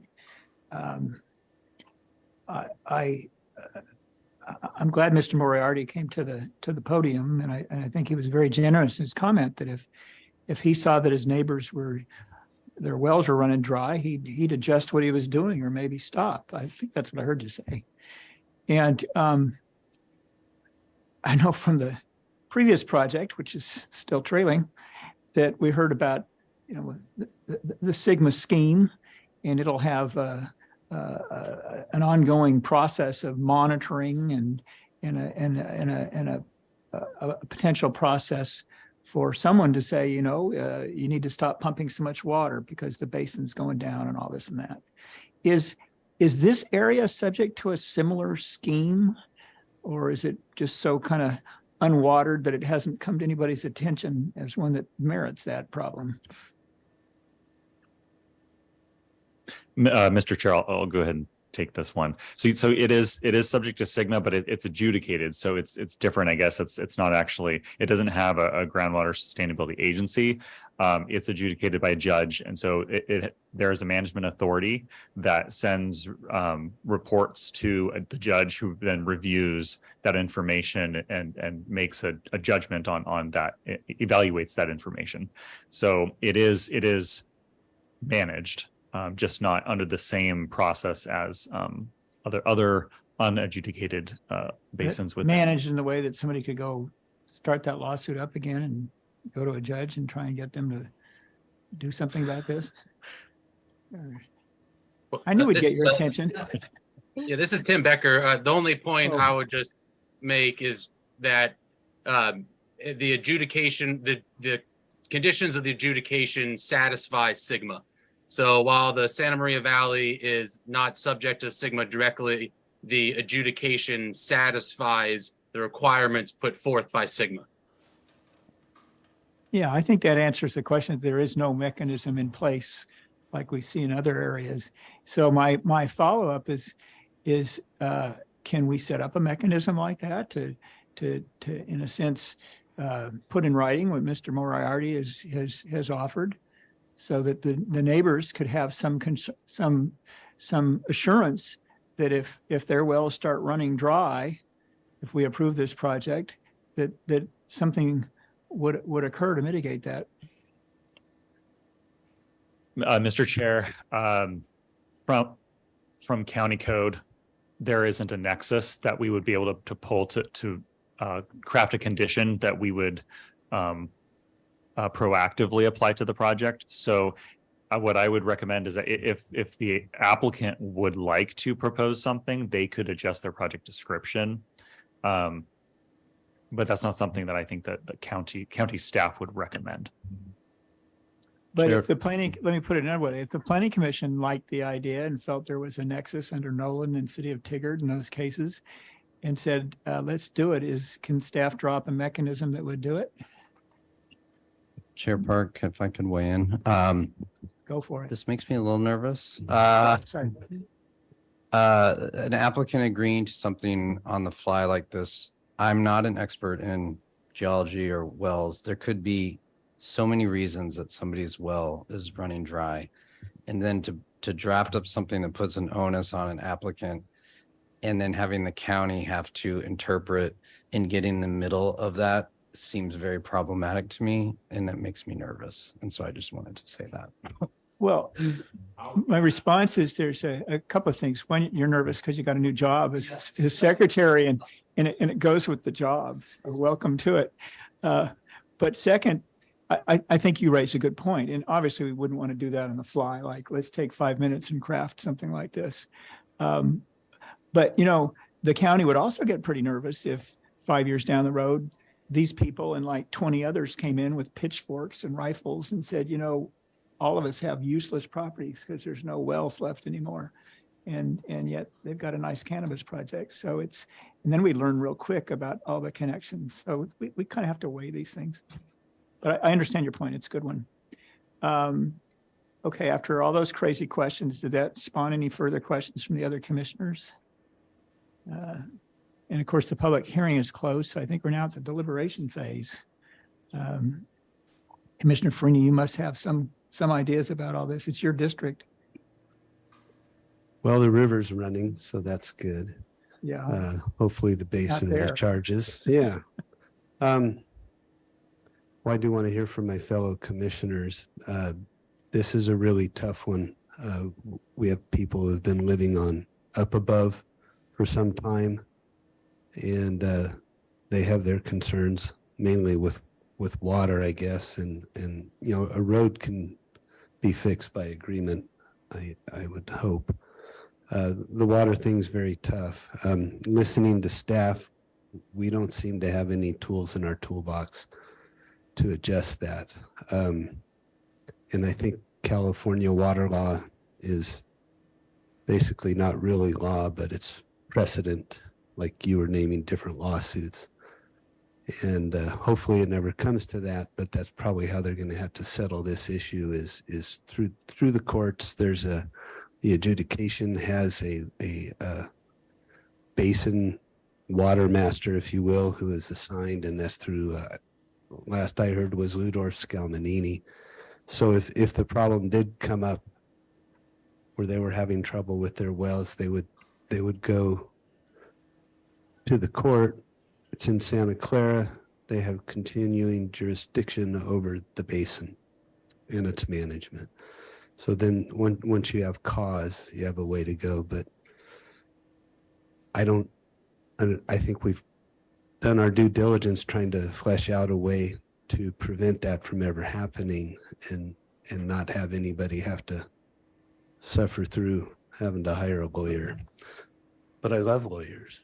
I do. I love you guys. But anyway, I'm real interested to see what everybody has to say after that preamble Let me ask or you- ramble. Let Maybe me it ask was a you to just tell us something for everybody's sake, because I know from private conversation with you that you have experience with this adjudication and the issues and so forth in proposals and whatnot. How long you've been doing that? Because I know you've had your nose into this pretty deeply for a long time. We started in 1984 on the adjudication of the basin.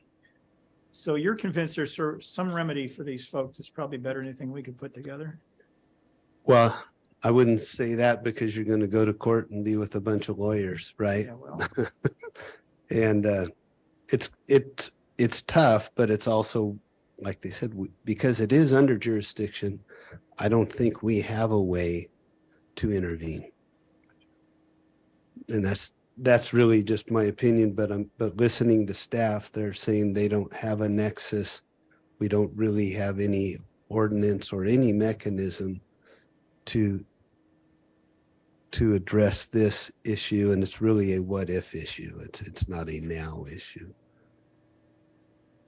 Other than that, I agree with Mr. Moriarty on what he said. You know, he did his best to place this out of harm's way and in a location that would not affect a lot of people. And so I'm very torn on the project. okay. Commissioners Cooney or Bradley, do you have some thoughts you'd like to share with us?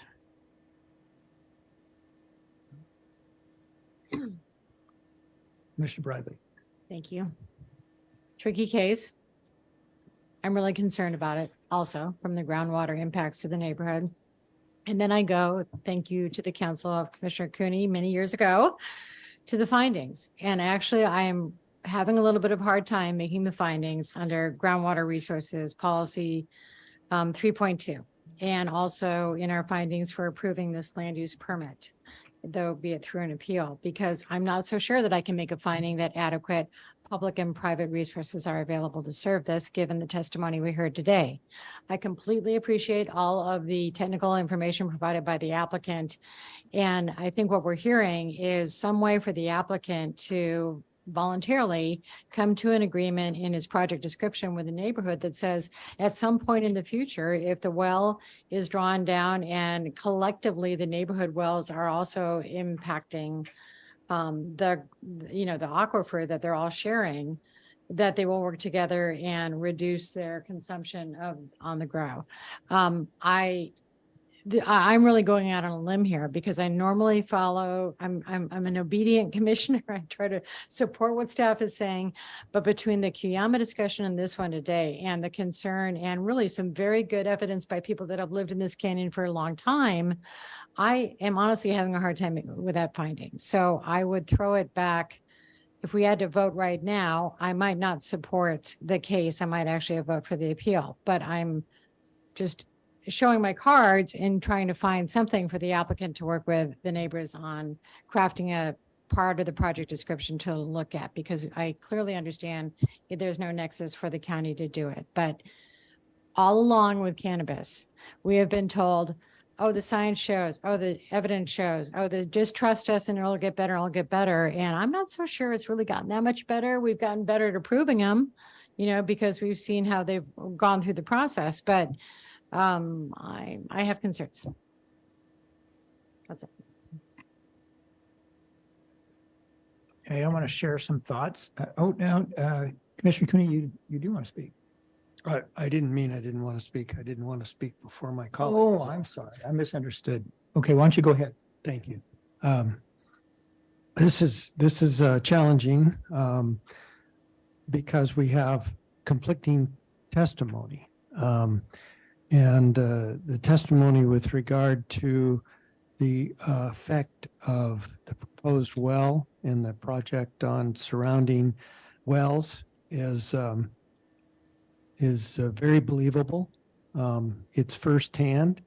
Even Mr. Sullivan, who gave an excellent presentation. He has some legal training he didn't disclose, I'm sure, because he was very careful and prepared in his remarks. But I heard from Mr. Sullivan some very important testimony about the surrounding water situation as told to him by an expert with qualifications to say so. But as I'm sure Mr. Sullivan is aware, that's not admissible information that we can't give the same value to as personal information, which was shared with us by a number of people who testified today whose wells have been affected. Mostly I heard from the neighbors a concern that the proposed operation is going to impact them personally in the form of somehow draining the water. Like my colleague, Commissioner Bradley, I have trouble with the findings, but in the end, I'm close to what Commissioner Farini has suggested in that we're stuck here with an inability to justify turning down this project. As much as we might want to do that, much as we might have problems in finding the impact of the wells not to be problematic, I think we're bound by staff's recommendation. So I wasn't sure if Commissioner Freeney was going to vote against the project or not, but if he did, I'd have to take that into account. My assumption in the meantime is he like me is bound by the law to follow the advice of our staff and the experts that have written reports and have presented testimony that would be admissible. Okay, well, I'm going to weigh in. I heard a lot of interesting information. One thing I appreciated Mr. Moriarty's comments about this being a location that seemed ideal to him after hearing the objections to almost everywhere else in the county. And you may not have heard this, but I remember saying it while we're doing the Cat Canyon oil hearings that maybe we shouldn't approve more oil here, but this would be a good place to put the cannabis. Whatever. So I get that and I appreciate it. And I, like Commissioner Cooney, am also taken by the testimony from the various neighbors. Some of you may know this, you may not. In the field of law, we require expert appraisers to value on the or to testify on the value of property and don't allow it from other people except from the property owners, because the property owners, they've got familiarity with their property, they've dealt with it forever and ever, and they have information. And that's kind of one reason, like Commissioner Cooney, I have so much respect for what I heard from the neighbors about what's happening on their properties and their wells and things. This project on water is tough because maybe there's enough water there, and if there is, it's just enough. Okay, it's not a whole lot. It's just enough. That's kind of what I'm feeling. I am not so concerned about the road issue. I think you're going to have to resolve some things over time. I share a private road, and every time you see a neighbor having a construction project and they've got their dump trucks and this and that, you realize how much damage that's doing to your road. Or like right now when I drive home, there's a great big puddle in front of one neighbor's house. I thought, I better go get out my pick and clear that water out with a channel or something, because it's going to undermine the road base.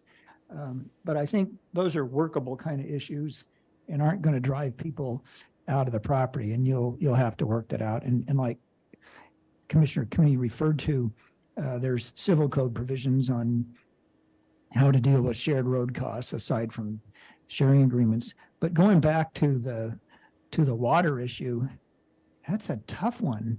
And if we had something that was written and in place that expressed what Mr. Moriarty expressed earlier about his willingness to reduce water usage if the neighbors were in trouble. I'd have no problem voting for this. I'd say, well, that's the best we can do. But I'm also like Commissioner Farini and Commissioner Cooney. I'm a little reluctant to try and draft something like that. That could take a lot of time and thought, which we are supposed to devote time and thought to do things right. But I'm not even sure we could climb that mountain. I don't know. So if you think that doesn't really reflect how I'm going to vote, it's because I don't know. I have to hear more. One thing I regret is not having taken a site visit out there. The reason I didn't take a site visit is because no one asked me to. I haven't heard from anybody. But I think that tells me, even if I don't get a request for a site visit, I should go explore, because maybe I'd feel better if I saw how everything are related and so forth. But I'm speculating even on that. Okay, anything else from anyone?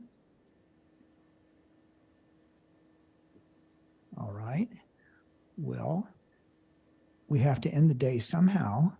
Does anyone want to make a motion in any one direction or another?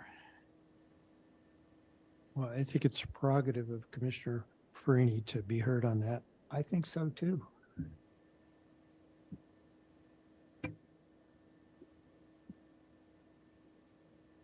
Okay, well, thank you, fellow commissioners. I think you explained the situation far better than I could. However, on this, I believe that we have already set precedent on many of these cannabis projects. And it's in LUP, right? Not a CUP. We cannot condition it. So I think what we do is as staff has presented, it's an approvable project. We approve the project. That doesn't mean that Mr. Moriarty and the neighbors can't continue to negotiate in good faith to come up with a solution. That would be my hope. It also does not prevent the appealing party from moving forward and following this up with an appeal at the Board of Supervisors. At that point, I would say they would need to have their own hydrogeologist present their case, and maybe that would change things. So I'm ready to move forward with staff's recommendations, deny the appeal and approve the project. So that's your motion then. All right. And is there a second? I'll second. Okay. And is there any further discussion?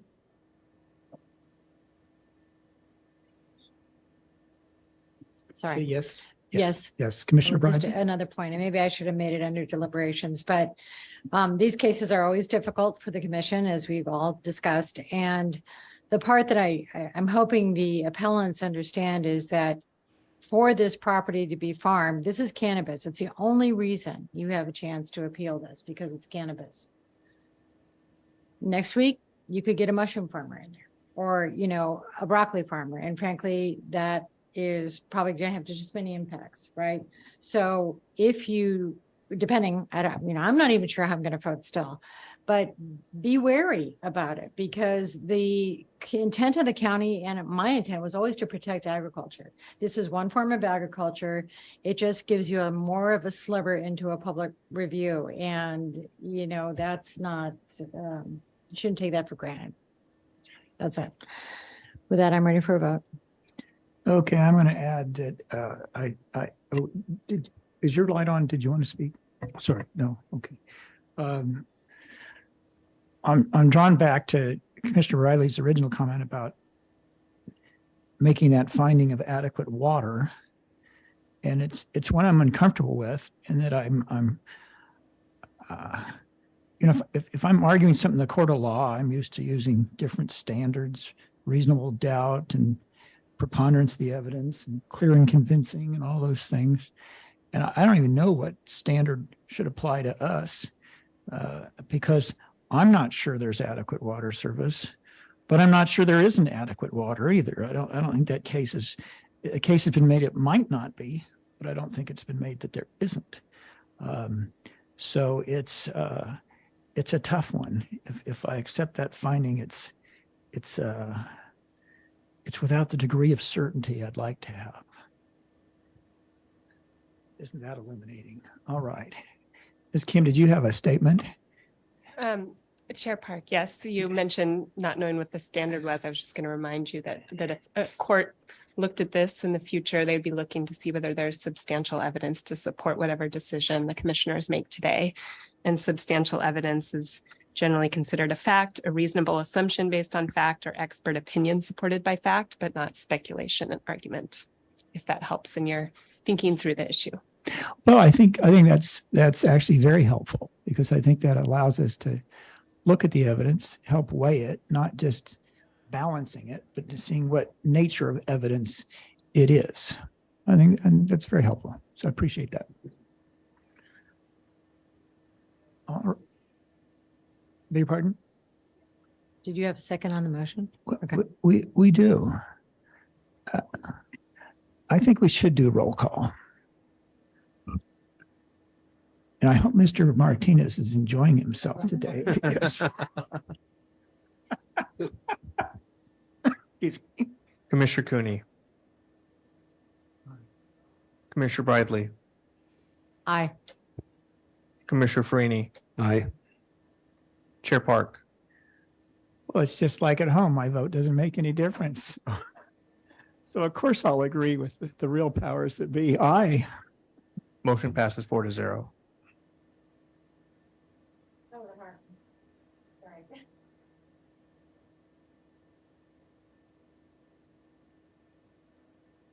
Okay, well, thank you. I don't think you ever want that job again, do you?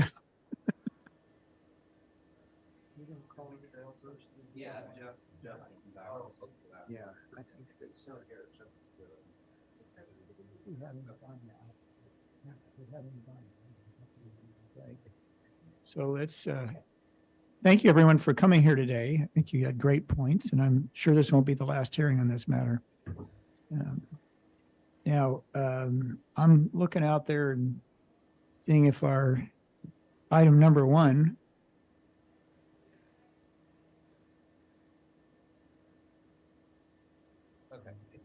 and oh yes.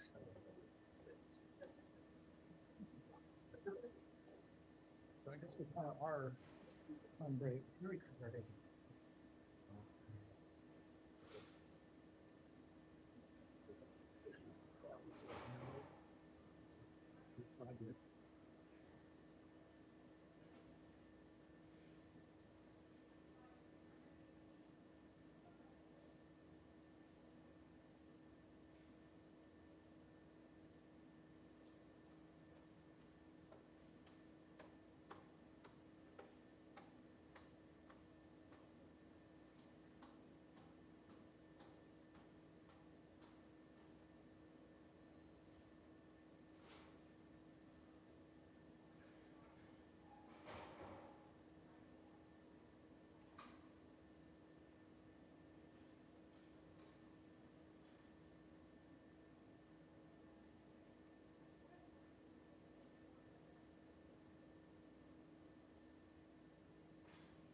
So now we're back to item number 1, which has been trailing, and thank you for being patient.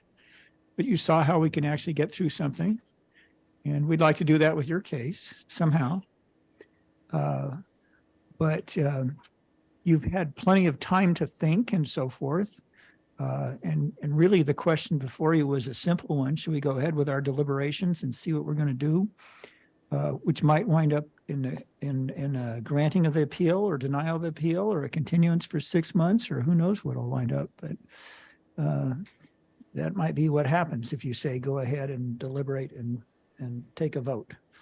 So let me poll each of the attorneys for the different sides and get your request. Okay, you're coming together. That's positive. So, Mr. Chair, the council have had discussions and worked with staff, and the applicant has tendered a modification to the project description that staff has worked with us in developing some language to meet the intent of the parties. I'll let Ms. Pitlock describe that. So we wrote in that we would have a 1-to-1 offset agreement. Joe was very kind in catching to make sure that it doesn't have to be with the same offset provider for the whole entire project. We're willing to write that in. Staff has accepted it, and then we can discuss further settling the appeal. And if they do end up appealing us, we'll have to deal with it then. But that's what we were willing to do, and I hope that's sufficient. So what I'm hearing is you haven't reached a private settlement where the appeal goes away. Okay. But you have agreed to modify the project description, and we'd see that incorporated, and we'd vote on this, and then you would run the risk of an appeal from the same parties that you've just been speaking with. Okay. Well, that's certainly a strategy. So he So- has given me some points to take back, Yeah. to discuss, and we just don't have the time or to do that today. So we figured this was a good compromise. Oh, I think, you've raised some good issues, and it's like I said, it's when you're talking 6 acres, it's either going to be, it seems to me, very easy to get an offset or next to impossible, It's and gonna not be in between, hard. and you just have to kind of keep looking and so forth, and you have to keep exploring these things. And here at the commission, we're familiar with the current status of the industry and how that makes all these things harder, and how we all have to be a little more flexible. So, but it's up to the whole commission, of course. So now where we go from here, then, your representation right now, Ms. Pitlock, is you have modified the project description then and there. We saw it. And staff, you've got that, right? So then I think we're okay. I have a question of Ms. Kim. Do we need to reopen a public comment because we've got a change in project description? Chair Park, I think that's a good idea since there's a change to the project description. Okay. We may not have any members of the public anymore, but it's worth checking. Well, that's why I trailed it for so long. Oh, sorry. So we will do just that. We'll reopen the public hearing and ask if there is any public comment on the project now that there has been a revision in the project description. And Mr. Chair, I would like to make a comment if I could on behalf of Well, the. let me just see if there's an answer to the question I asked, and then I'll give you that opportunity. We do. Oh, like through Zoom? Okay, well, then let's call on whoever hand is up. All right, we're going back to our Zoom speakers. Ms. Jaffe? Hello, this is Roberta Jaffe again, and some of us do hang in here because this is super important to us. Not only in terms of this project, but in precedent setting and in the fact that other growers have completely signed the agreement and agreed to it. So if I understand what the two councils are saying, is that the wording is changed to the project description in a way that the county agrees to. And I think that's fine, but I think it's extremely important that the Cannabis Advisory Committee, Cuyama Valley Cannabis Advisory Committee, and the subcommittee have the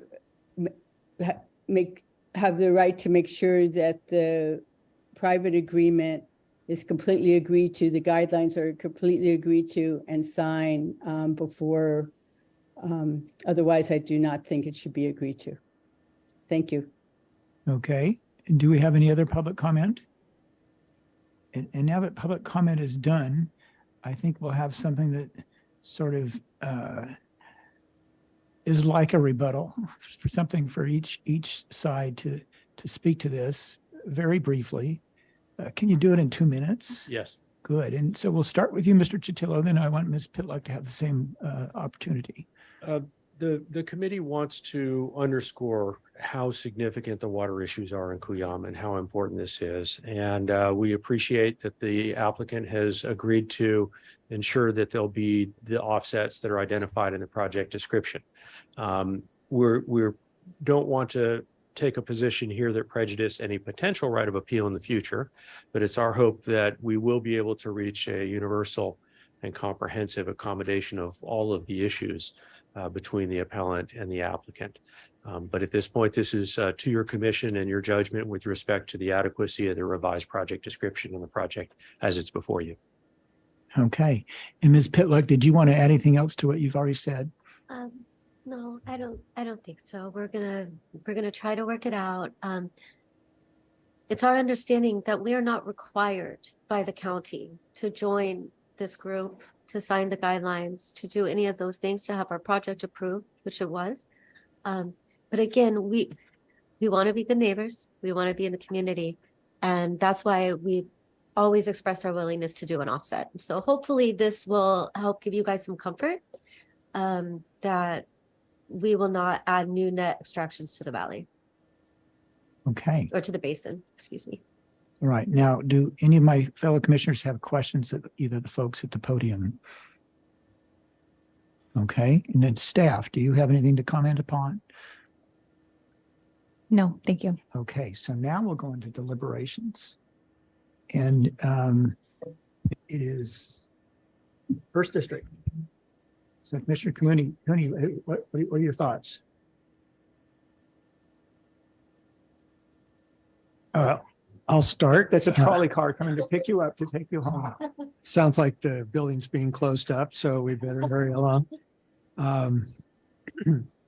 Well, I first want to say that I am very fond of these hearings that occur from time to time in the Cuyama Valley because having been there a couple of times as a planning commissioner over the years, I've always been amazed that that is number one, part of Santa Barbara County, but number two, now in the first district. And so I take with particular glee the opportunity to participate in what the residents of Cuyama, New Cuyama, and surrounding areas would like to see from this commission from time to time.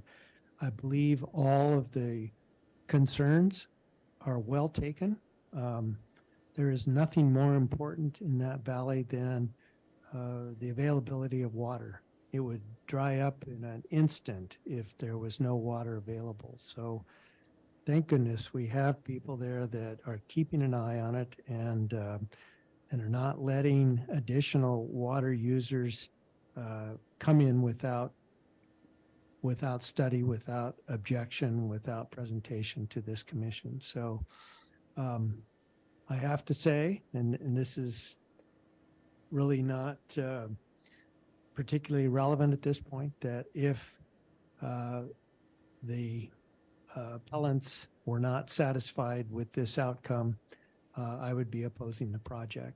But under the circumstances, I feel the commission will be doing its service to the those appellants and the rest of the residents in the Cuyama Valley by supporting this change. They can make a decision later on details, but I think we should send them along with our support. So I'm prepared to make the motion that has been suggested by staff. See if I can get to it fast. It's going to be this project. Commissioner Kerner, we'll get it up on the screen. Oh, for you great. there. And we do have some revised recommended actions. Okay, good. Is the revision on this? The revisions are shown in underline. So here's the revision to the project description. These are the revision. This is the revised recommended action. Previous slide was the revision to the project description. Okay. Then my motion is to deny the appeal.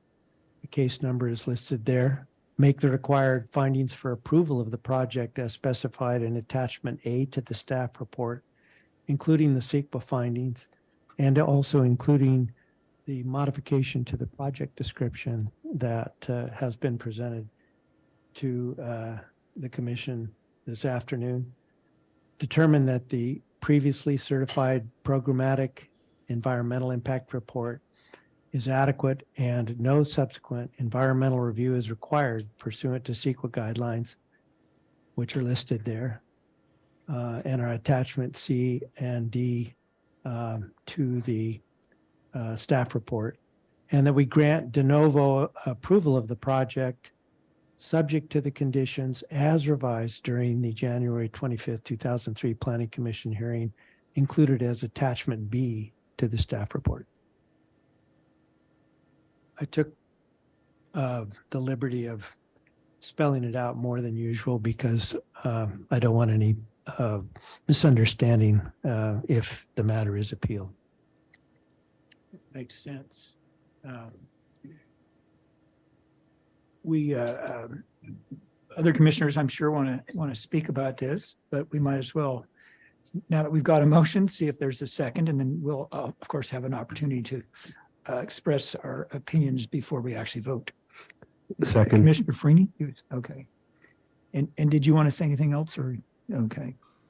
And Commissioner Bradley, did you have any comments?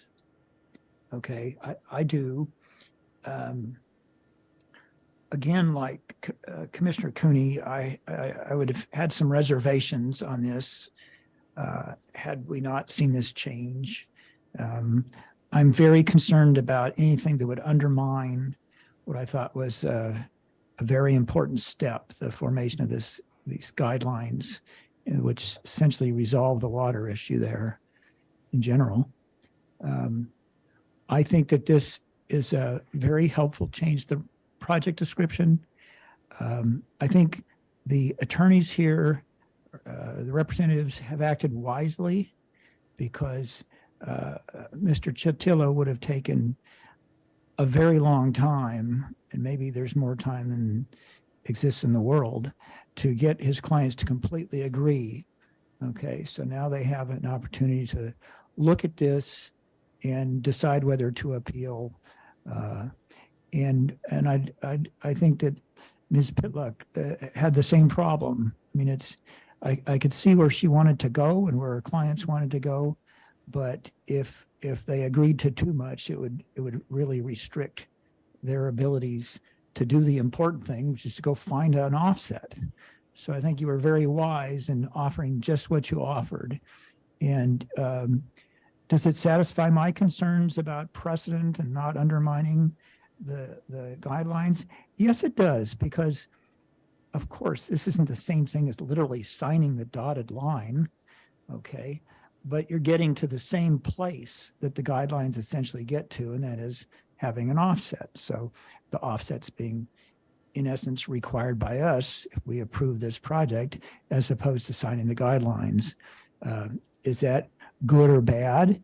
Well, it's not as elaborate in a sense as the guidelines are. On the other hand, it carries with it the force of county enforcement efforts because it's part of the project. So there's some give and take. So I think you've both acted wisely. I appreciate your efforts. I hope that you're not offended by our efforts to arm twist you, but it got us here. So I'm ready to support the motion. Anyone else have anything else to say? Then all in favor, please say aye. Aye. Aye. You said aye too, didn't you? Yeah, so the motion is carried unanimously.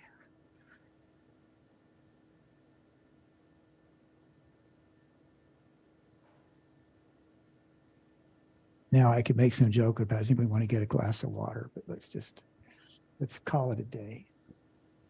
Is that a motion to adjourn? It is. Okay. Meeting is adjourned.